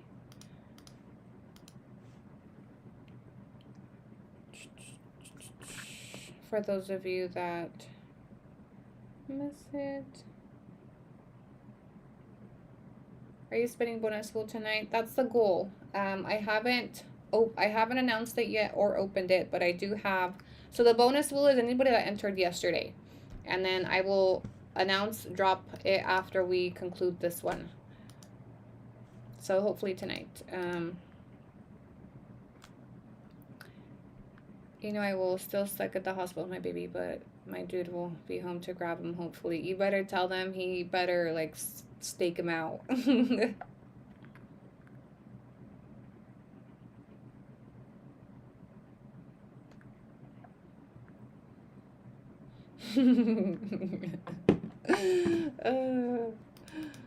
Fucking Reddit.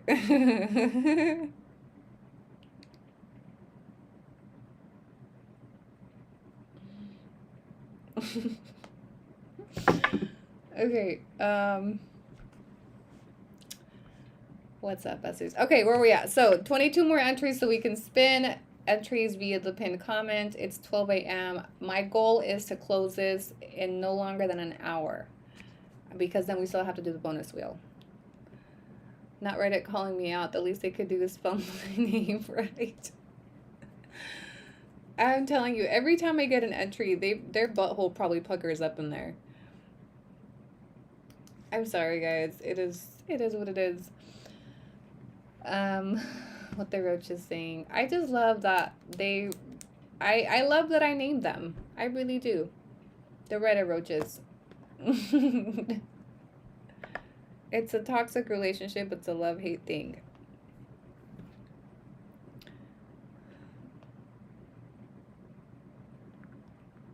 I've never really understood Reddit. You know, I don't even try.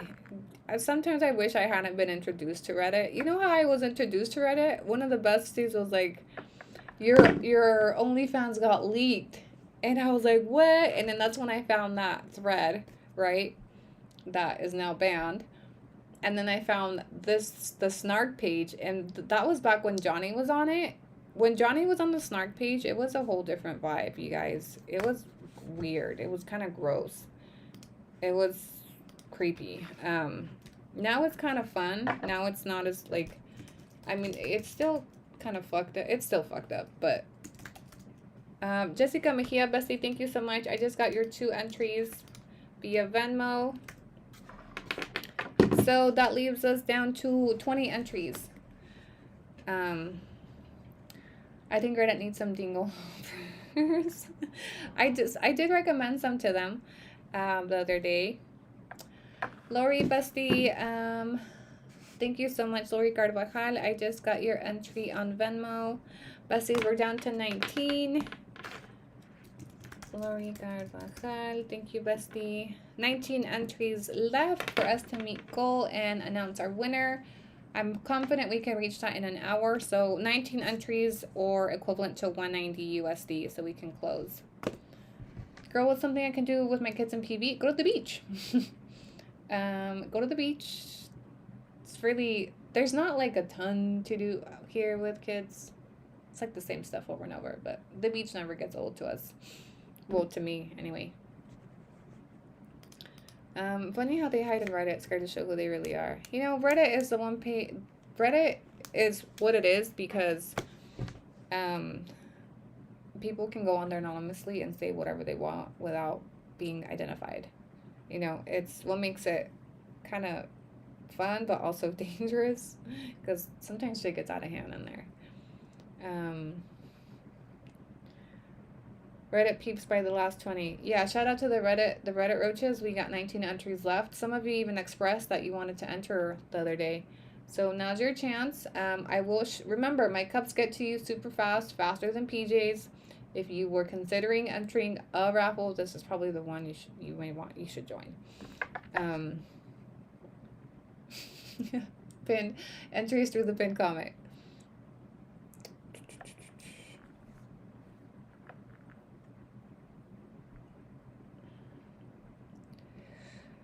Ya me dio sueño.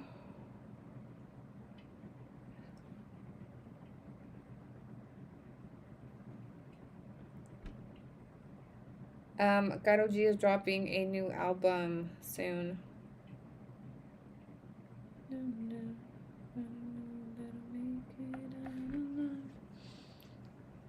They ain't AliExpress. They're not from the outlets like PJ's bags.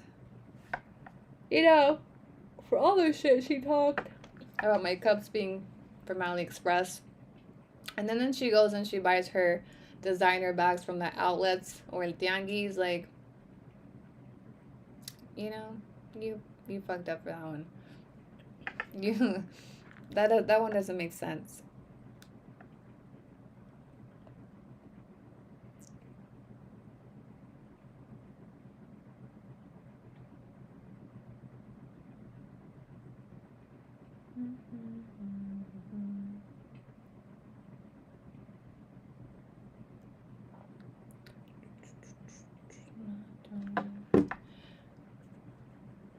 Reddit people are gonna say they don't drink Starbucks, only coffee beans. I think they actually mentioned, if I read it correctly, that they can't afford Starbucks every day. That's why they get mad at Yesenia every day. Or are you doing Raffle first? What?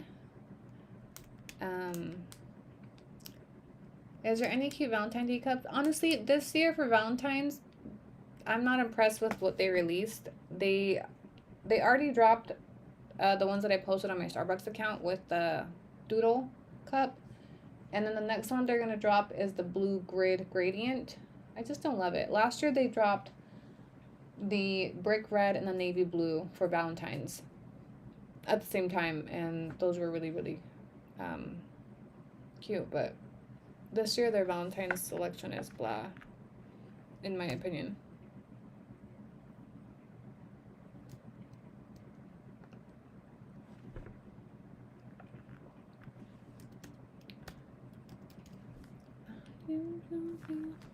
But I do have several Valentine sets. I do have one navy blue. I have a brick red and a navy blue. So let me go through the sets really quick. Oh, I love this.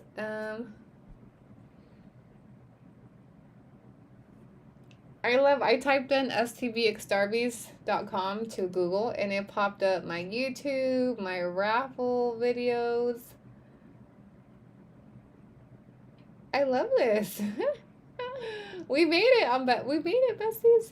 Okay, my YouTube channel. Okay, so I do have a brick red. Let me show you guys what I have.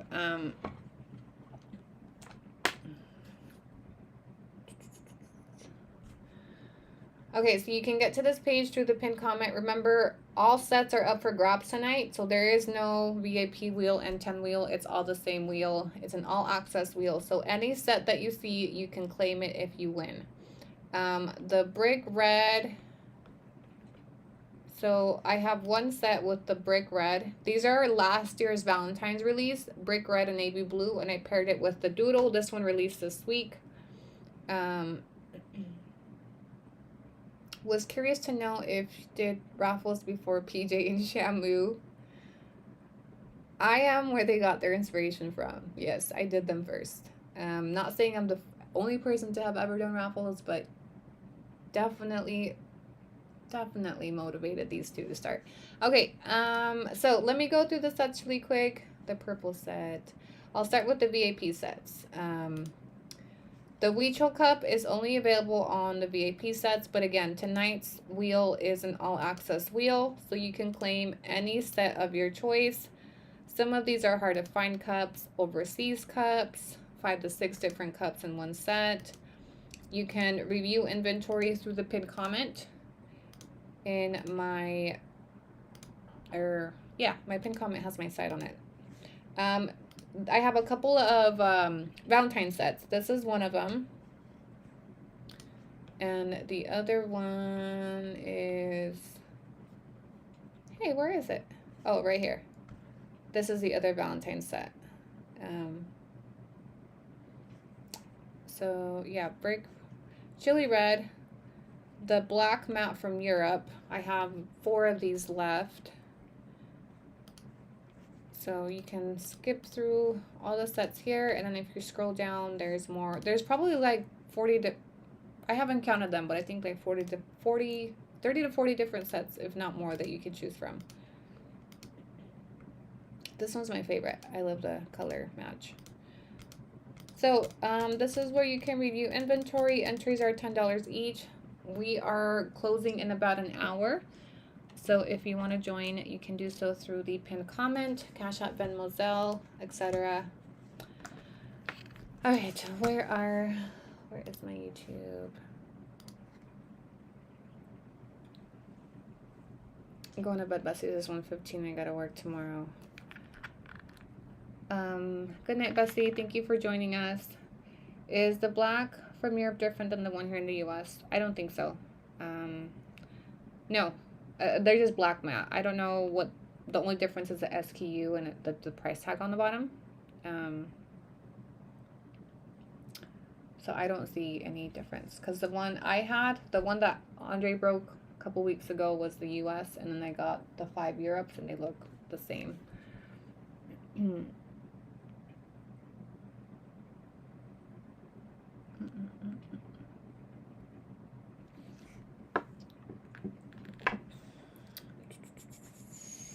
Alright, let's see. So it's 12:15. I'm getting tired, besties. I'm getting tired. I realize I work like stripper hours now.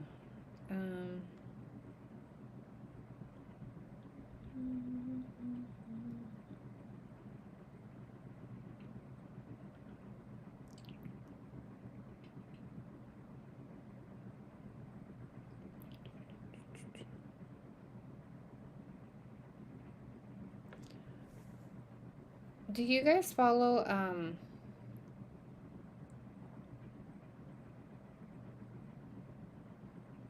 I follow Santa Fe Clan's baby mom, Maya Nasor. I don't know why, but I just love her. She's so like sweet. I love her stories. Sorry, I'm just catching up on her. Hi Bessie, just hopping back on. How's it going? Hi Bessie. We are close to spinning. I just got one more entry via Zelle. Thank you, Bestie. We need 18 more entries to close out. 18 entries, aka 180 USD. Bunny Nava. Bunny N, I just got your entry via Zelle. Thank you so much. That gets you once on the all access wheel.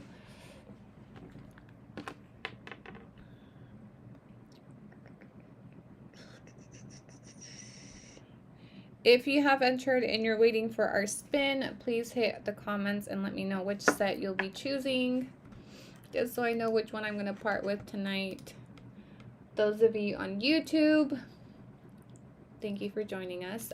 This live will be available for replay. The rest of this live is probably going to be mostly raffle talk. So if you are here for Cheeseman, this is probably the ending point. Also, if you're replaying this live for Cheeseman, I think this is probably where it's going to stop, because I'm going to focus just now on ramping up. I have the all access wheel I'm ready to close in about, hopefully by 1 a.m., which is in about 40 minutes. And then hopefully we have enough time, energy, and enough people still up that we can do a quick bonus wheel, but we will see. Worst case scenario, if we can't get to the bonus wheel today, I will drop it another live. Those of you that entered yesterday received a bonus entry onto that surprise wheel, and your entries are still alive and well.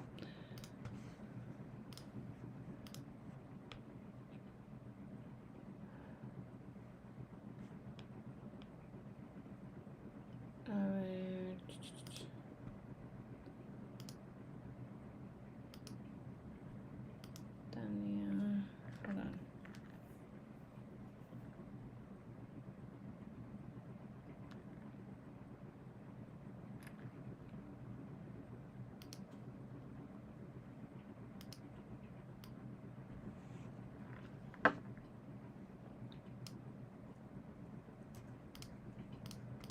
Alright, so this is my bonus wheel.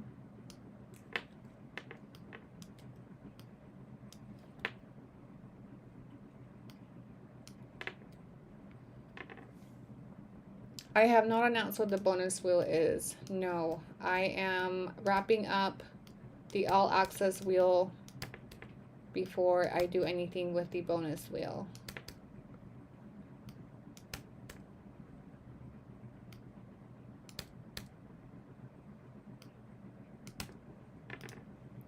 Okay. Bum, bum, bum.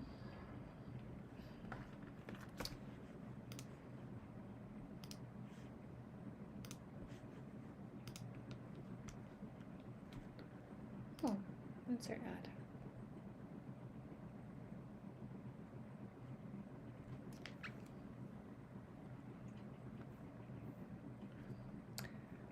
Hi, besties.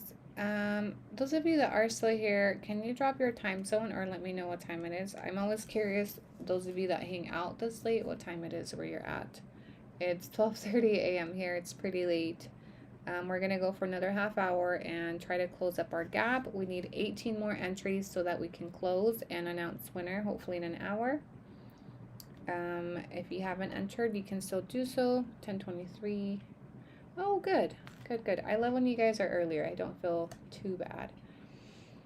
10, 11, 10, 10. I think most of you guys are like a couple of hours behind, which is good. Oh. I like that I've kind of transitioned into doing these lives just at nighttime now. I used to try to do them in the day too, but it was honestly really hard to balance both things with the kids. So now I just do them as soon as they're in bed. It's nice. I don't have interruptions. 12:30 for me. My baby girl's still struggling to fall asleep. Gigi's went right to sleep tonight. I love that for her because she's had a rough couple of nights. Wendy W. Bestie, thank you so much. I just got your 2 entries. That puts us down to 16 entries left so that we can close. Wendy H. got you down twice.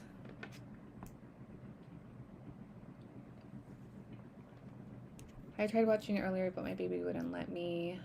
So just know that you can replay my live.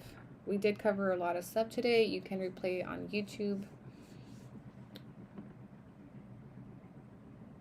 And we're close, besties.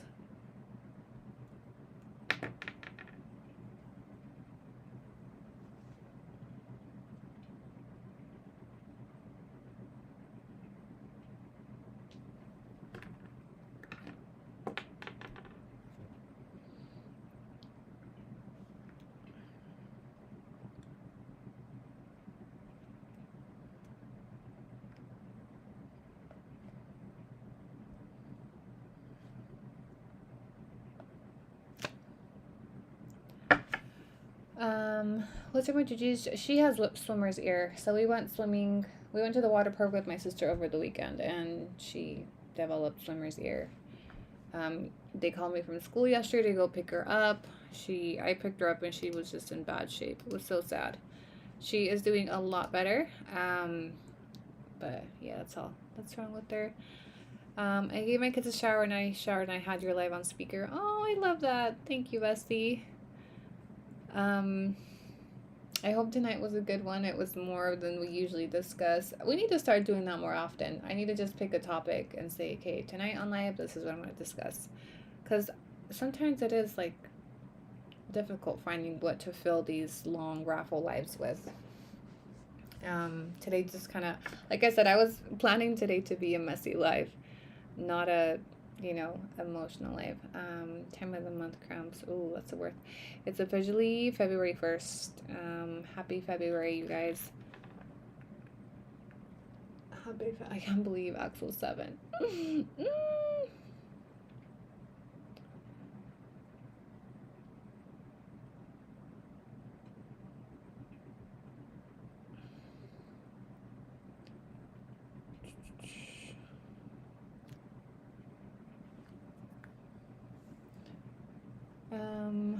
Good thing I was showering when you had me crying. I'm sorry. I think we all got emotional together tonight. Can't wait when your build is done, especially because when we do your podcast, I know you're going to be successful. Thank you, Cynthia. I'm excited to. Good night, Annie. When I want the Talon Sky Blue with the Weechel. Got you down. Thank you for letting me know, Sandra. Good night, and thank you for joining us. Best of luck to you. Remember, I will post the name of the winner on my Starbucks account in the event that you missed the spin. I'm super excited for my studio to be done. I think it's still going to be another month or so, to be honest. Things just kind of take a while, and there's only 2 of them. But once I finally have my space, there's so many things I want to do, and I'm just like, I don't have the space. Like, I need to set up a space to ship my cups. I need to be able to package my own cups. Because my goal is to eventually sell the cups. I miss seeing your mini vlogs on TikTok. Hi, Shorty. I'm gonna start posting some of them on you. I need to start posting them on YouTube. It's just not TikTok. I was more comfortable on because I've learned the app and I know how to edit. But I definitely need to start posting more vlogs. I'm going to start posting them on YouTube. I had my kids at 18, soon they'll be 10. I can't believe I've been a whole last mom for 10 years. Girl, I've been a mom for almost 15 now. Okay, so we have 30 minutes left. We need 16 more entries. 30 minutes, 16 more entries. Okay, so remember, it's an all-access wheel. So if you win tonight, you will be able to choose from the set of your choice. We have 30 minutes to close our gap. We just need 16 more entries. If you haven't entered and would like to do so, there's 30 minutes left on the clock.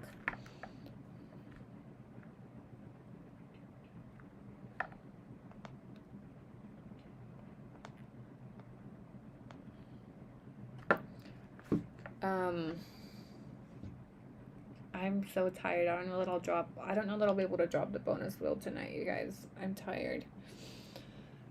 We got lost in the sauce, and every time I do that, I end up making up for it at the end of the live, and having to, you know, hurry and ramp up and stay on a little bit later. Now with your new lavadero, you can do your cleaning videos. Honestly, there's so many things I could do videos on. I just lose my head in the day sometimes. Like, se me va el avión, just I'm always so busy. Go, go, go, go, go. But like today, I was washing. I was like, I should have recorded their whole like start to finish them installing the new lavadero. Like that would have been a cute little, you know, YouTube vlog. But I don't know why I didn't. In general, I need to start getting more content of the guys working.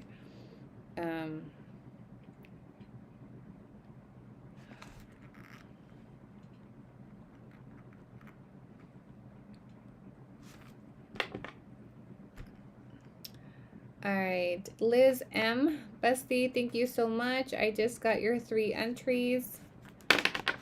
Bestie, that drops us down to 13 entries left so that we can close our wheel. Liz, that got you on the all access wheel 3 times. So 13 entries left. We have 30 minutes left. We can do this.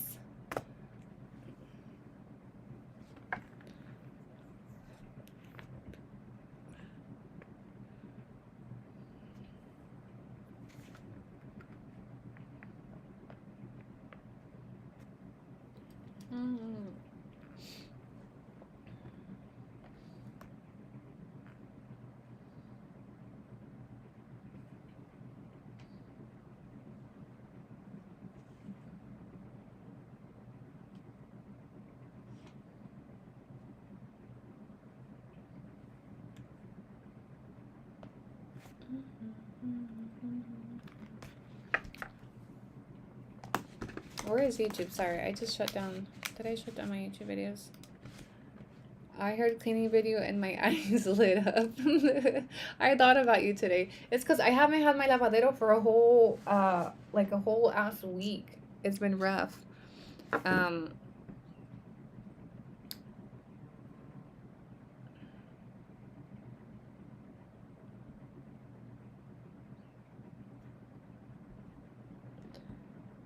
Anyway, so I didn't realize how much I used it till it was gone, right? They uninstalled it Friday and they barely reinstalled it today. I did end up getting a bigger one because now that I moved my boiler out of there and we're moving the gas tanks, I have room for a bigger one. So I ended up buying the biggest one that is available. It takes up a little bit more room, but I really love it because it's big and I can actually like wash in there. So I'll start doing some sote videos for you guys. I literally thought about you today, Ash, when I was washing the kids' uniforms. I love that shit. I don't know what it is about hand washing that is so fucking de-stressing to me.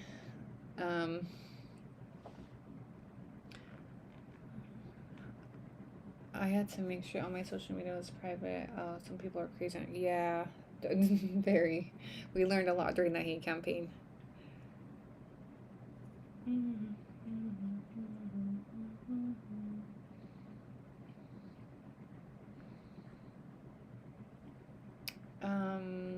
Yeah, so also I wanted to Kel wants Kel's been telling me we should go do like a video downtown. But I just haven't had the time. Even when I have like days off from the gym, I feel like I have so much to do. But tomorrow I was gonna go downtown and do a little downtown vlog, but then I realized I need to get all of Axel's birthday stuff tomorrow. And I want to sleep a little bit.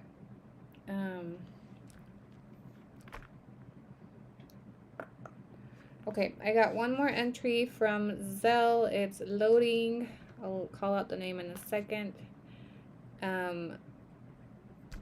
We are down to 12 entries needed, so we can close in 30 minutes. We got this. Come on, load.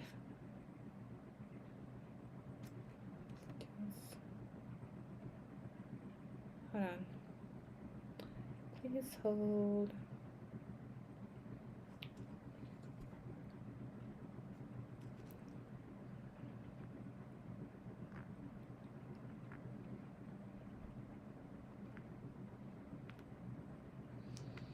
Hello. Hi, Gabby.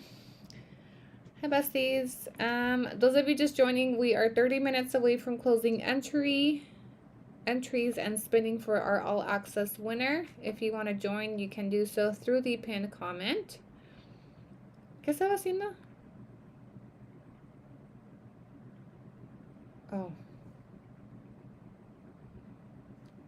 Oh, checking for mail. Oh, okay. Zell entry from Bunny. Bunny, thank you for sending in a second entry. You got us one step closer to goal. Now we only need 12 entries to close out.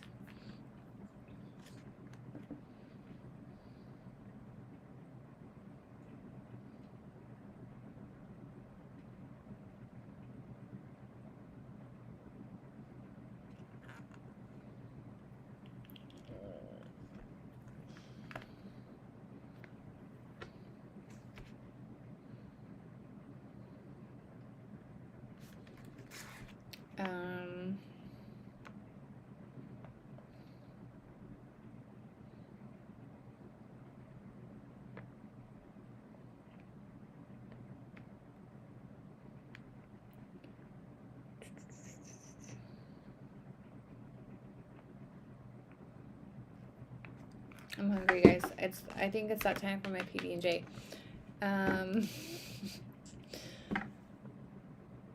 It is that time. Okay, I think, should we remain? Keep YouTube up? I gotta go down for a snack. I need my PB&J, or else I'm gonna be more malnourished, and Reddit's gonna talk shit, so I gotta get my PB&J in.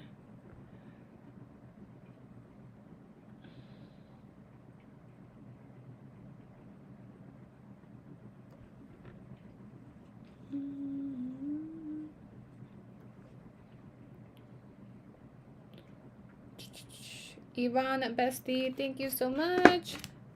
You just sent in 2 entries, so we are down to 10 entries needed to close.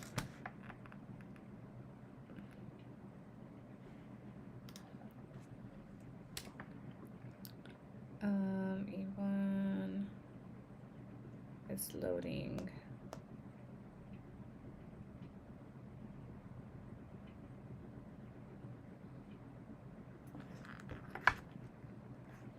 Yvonne L wants 2 entries via Venmo. 1, 2. Got you down, Yvonne. Thank you so much. Best of luck to you. It is an all access wheel, so if you win, remember you can choose any set, including VIP sets, and I cover the cost of shipping. Let me know which set you'll be choosing when you enter. Remember, all cups are up for grab tonight on my website.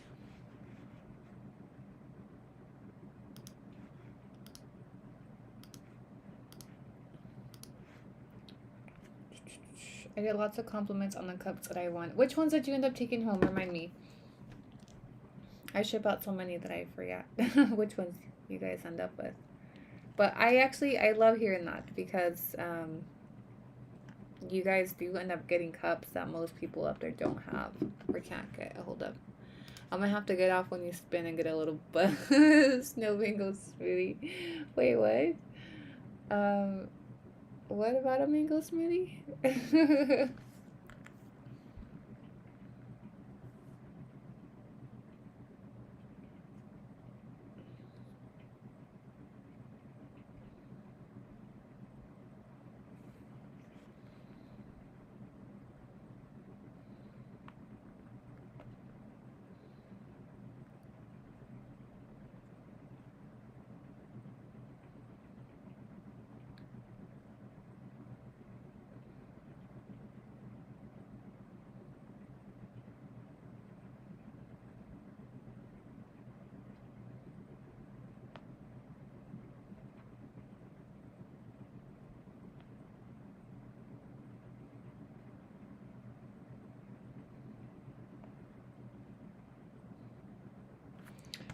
Wanda, Wanda, Cosmo, Barney, and Princess Peach.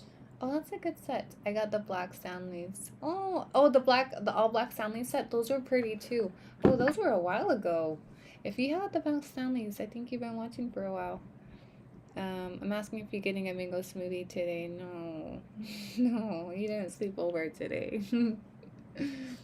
No, this whole he lives at his own house has been hard for all of us. So, when we were doing kind of like the back and forth thing when he was in play and I was here, he would stay here when he would come for a week or two and then fly back, whatever. But now he's here and he lives in his place downtown. And me and Juji's, especially Juji's, is like, Kel's not gonna sleep over, and I'm like, no, he's at his house now. He has his own house now. Um, but it's been nice. It's working. But yeah, no mango smoothie for us today. Maybe tomorrow. Maybe tomorrow. He had to work. He hasn't set up the internet at his place yet, so he's been working at Starbucks. And he had a lot of work to catch up on today. But oh, we did see him today though. I'm over here acting like we haven't seen him. We saw him in the morning. He spent some time with Juji's while I went to the gym, and we got breakfast together.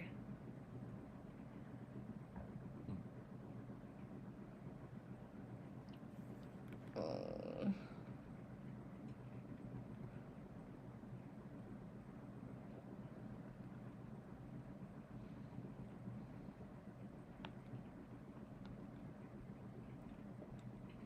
And he's going to steal the free Wi-Fi. The audacity. The audacity. Our Starbucks stores never have cups available. I know. I was thinking if I ever move back to the States, I'm not going to be able to be a Starbucks anymore because I am not fighting all those bitches in line at 4 in the morning for cups. I am not. Like, I do it here because they're very accessible. You know, I do usually get there on release day in the mornings, but like the ones that released on Monday, I didn't get there till like 8:30, and they still had plenty of cups. Um, I think I've been collecting because they're way too hard to find. Yeah, I think it makes it not fun when it's that hard, when they're that hard to find. Um, yeah, here it's not like that. Like there are people that, collect and resell, but for the most part, as long as you get there like the day of release, you find cups. You don't have to camp out here. No camping out for us. All right, besties, we need 10 more entries. We got 20 minutes left. Who's who's gonna close this for us? 20 minutes, 10 entries, and we can spin. Let me start getting my spreadsheet ready too, so I could be ready.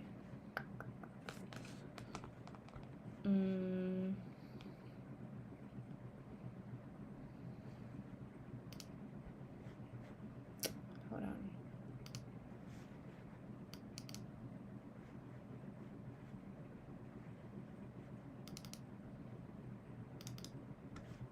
So we are going to ship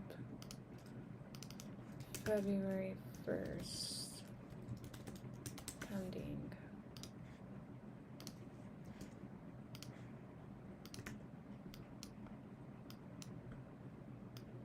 I'm curious what set I'll end up shipping out tonight.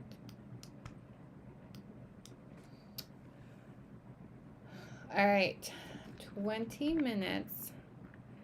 We have a gap of 10 entries to close. You can enter through the pinned comment. I am going to go ahead. Wow, I have 117 cups. Girl, what? Oh, bestie, Analia, if you don't, Analia just closed our gap. Bestie, thank you so much. You better fucking win this wheel. I need you to win. Analia P, thank you so much, bestie. 1, 2, 3, 4, 5, 6, 7, 8, 9, 10. All right. We have secured spin time of 1 a.m. Thank you to all of you that helped me reach my goal. Analia, thank you so much for helping us close out and reach our goal so that we can spin. Thank you to all of you that have sat through this live with me. It was a little different tonight than most nights, but I appreciate all of you who sat here and lent a listening ear.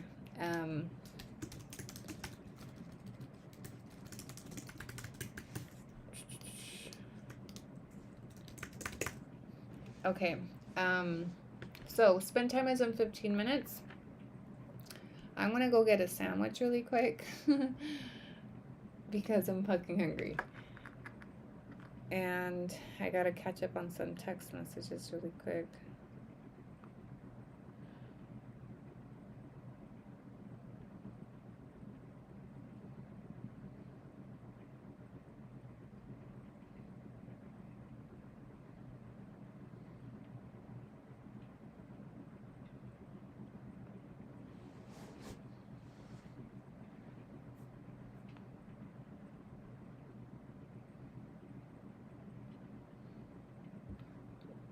Okay, so BRB, watch my cups. I'm gonna leave you guys with a video on YouTube, a commercial break.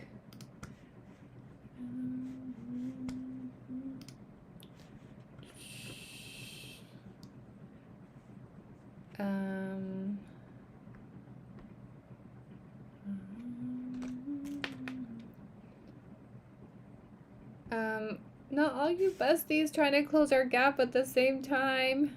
Ash, thank you so much, bestie. I just got your... You guys were trying to close us out at the same time. I love you.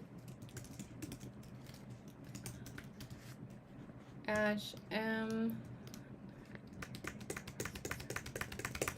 Got you down.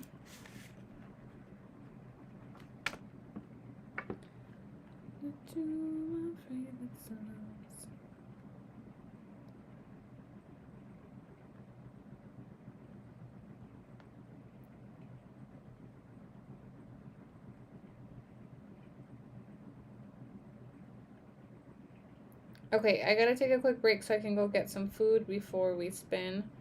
I'm gonna try to tough this out. Maybe we can drop bonus wheel tonight. So let me just go get some food in my tummy. And I'll be back. Oh, I was gonna leave you guys with a... They were asking me to do, so I had to. Let's give the roaches something to talk about. They're probably not even watching anymore. They get mad. Oh, ahí va la pendeja de Analia paying the last 10. They already shouted you out, Analia.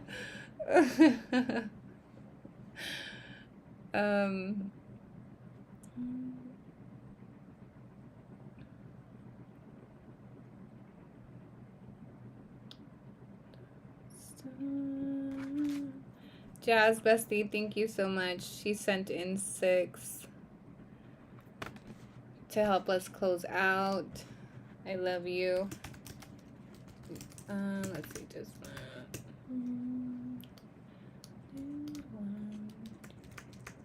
6 got you down.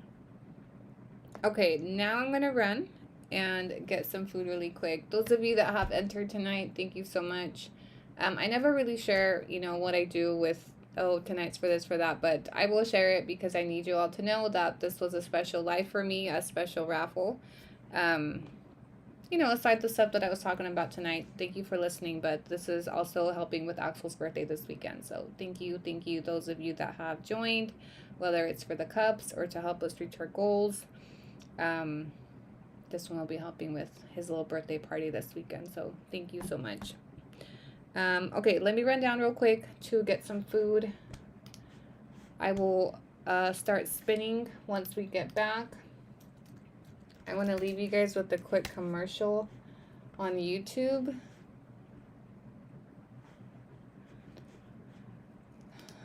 Listening to my favorite song. What do I play? Hold on.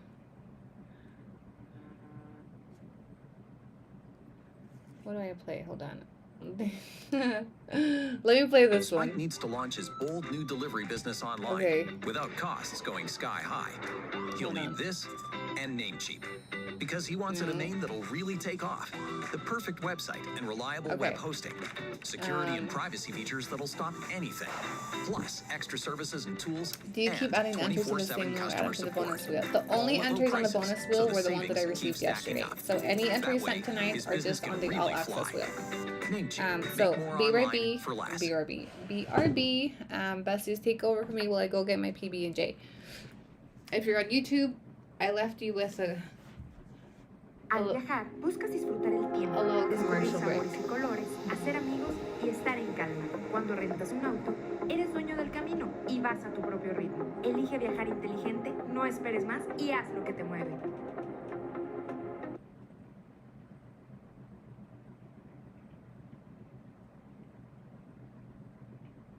Lied about her sending letters to my employment, that everything was a lie. And so on this basis, she sought for me to pay her attorney's fees. The court date was set in August 2017. And I need to give some background that at the time that I was fighting this particular case, I had just given birth to my daughter. I was unemployed and I was running out of money to keep up on attorney's fees because this was not the only case that I was battling. I was battling my felony cases, which were of larger importance to me, my immigration case, and funding my custody case. So Michelle's case really took a back seat for me. I did not have my attorney take over this case. I did have him provide me with guidance and what to tell the judge when we went to court. And so we went to court in August 2017. Long story short, the small claims court judge sided with her and ordered me to pay her attorney's fees. Now, because this is a small claims case, and there's not much she can do if I don't pay, aside what regular creditors can do, which is file for garnishments, etc. Because of this case, I filed for bankruptcy. Now, bankruptcy granted me a level of protection from all creditors, including her, from being able to garnish my accounts or really seek any collection on this particular judgment. And because it was not of importance to me in comparison to my other cases, that's the route that I took. I filed bankruptcy and she was no longer able to do anything with this particular case. But it doesn't stop there. So because she couldn't continue moving forward with this case, she started meddling in my other cases. So what we've just covered is where the root of anger for her was born from, what I did to her, right? By taking her to court for a civil stalking injunction, she had to retain an attorney and she was angry. And this is the only thing that I have done to her, that I can say I did to her. In her view, it was done maliciously. In my view, it was done for protection for me and my children. And I have the opinion that I was in need of that stalking injunction and that the court failed me. And had that stalking injunction been granted, I would have been protected from the months of harassment that I will show you through documents that followed after the stalking injunction was dismissed. Before we get into the next slides, at this point, I am going through my criminal cases. They are being litigated. I am out on bail, and I have been going back and forth to court throughout the birth of my daughter, through my pregnancy, and my sentencing dates for my felonies have been set for November 27th. Or something along those lines, 2017. My baby is about 8 weeks old at sentencing date. And the context of this is important so you can kind of see the timeline, right? So I am now facing sentencing. So I pleaded guilty to my felonies. And at this point, I still didn't have a lot of this information that I'm showing you. I didn't know everything that was happening, everything that had been done. I thought when the civil stalking injunction with Michelle was dismissed, that would be the end of her beef with me, because my focus was on my war with Walter, with the courts, with trying to stay out of prison, and the overhead of the pending deportation that I could face because of these crimes. And the biggest thing I had on my mind at the time was, am I going to prison? My daughter had just been born. I was living with my family, and so that was my main focus, right? So on my sentencing date, Michelle wrote a lengthy letter to my sentencing judge, and that I'm going to show you, and you can read through everything that was said. And this narrative is Michelle's narrative. This is Michelle's side of the story, and this is the same narrative that has been spun through Julia's content in the last 8 weeks. So here we go. My sentencing date is set for November 27th or 24th, give or take. It'll show the date coming up shortly. So here we go. Okay, so this is a very long letter. This is actually an 18-page document that was mailed by Michelle to my sentencing judge in my felony cases. You will need to pause to read. I will quickly skim over it, but she gave her narrative, her side of the story, all the things that I had done, all the things that had transpired between Walter and I, Sabrina and I. Some of them true, some of them not, some of them a little bit exaggerated, but this is her side of the story. And she sent this to my sentencing judge to, influence his decision in my sentencing in regards to my felonies that had nothing to do with these cases that she had sent in. In this narrative, you can also see that my children are brought into it. My mental health is questioned because I had done some of these things. Yes, some of these things are in this report. They are misrepresented, but some of them did happen. From the shit that happened between Walter and I, the police, the false reports. I'll get into that next. I'll show you the slides. But my sentencing judge received this on the day of my sentencing, anonymously. But as you see, this is a narrative. This is Michelle's side of the story. Now, my sentencing date was November 20th, 2017. My judge sentenced me to probation, among other things, mental health assessments, theft classes, restitution, and he ordered me to no jail time. I was not committed to prison. I was just placed on probation. A day after my sentencing hearing, Walter and his family filed a stalking injunction against me. The date of the stalking injunction is important because I want you to catch on to the plot behind these letters, right? So they send a sentencing letter to my judge with the hopes of having me incarcerated. That didn't work. So the very next morning, they filed for a stalking injunction from Walter against me, saying that I have stalked him, etc. I will show you what that document looks like and the outcome of that case. Okay, so as you can see here, Walter and his family filed for a stalking injunction on November 21st, 2017, the next morning after my sentencing date when I was not sent to prison. The stalking injunction requested an interesting verbiage of relief that you will see on the next slide. The relief sought included, requesting orders for me to relocate because my mother's house where I was residing was very close to Sabrina's, along with one of my close friends. It requested for me to remove all content of Walter and his daughter, and among other frivolous things that are not what stalking injunctions are actually designed for.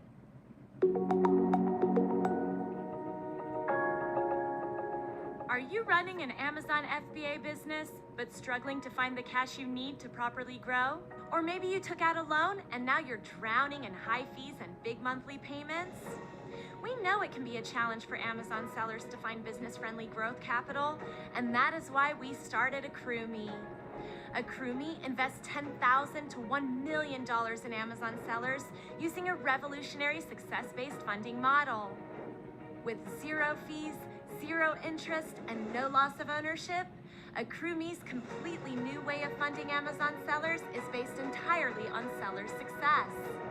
That means AccrueMe's investment is only repaid when the seller decides it's best for them, so sellers can reinvest all of their cash flow and growth. Click the link to learn how AccrueMe can provide you with the success-based funding you need to grow today.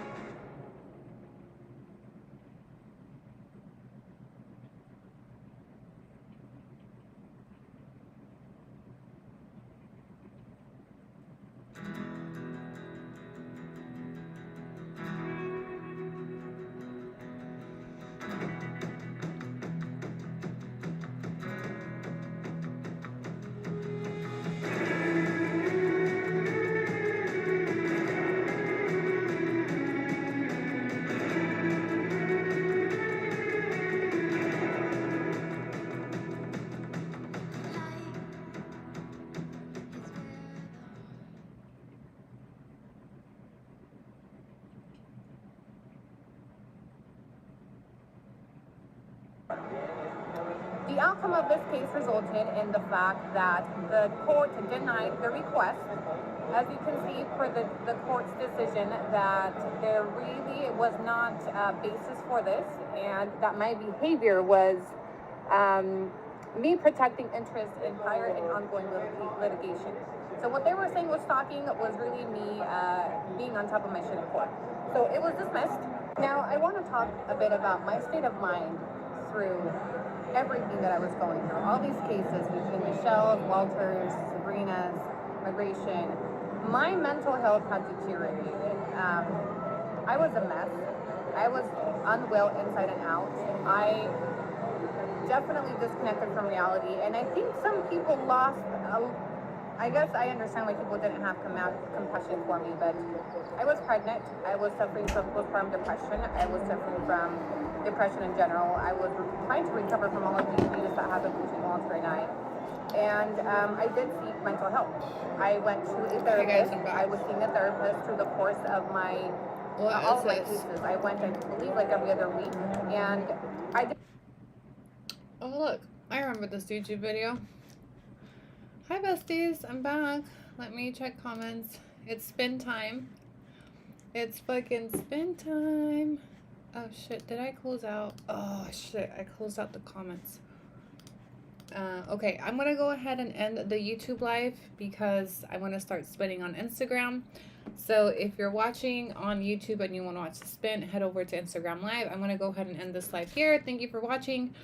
If you're watching the replay, also thank you for watching. Okay, bye YouTube.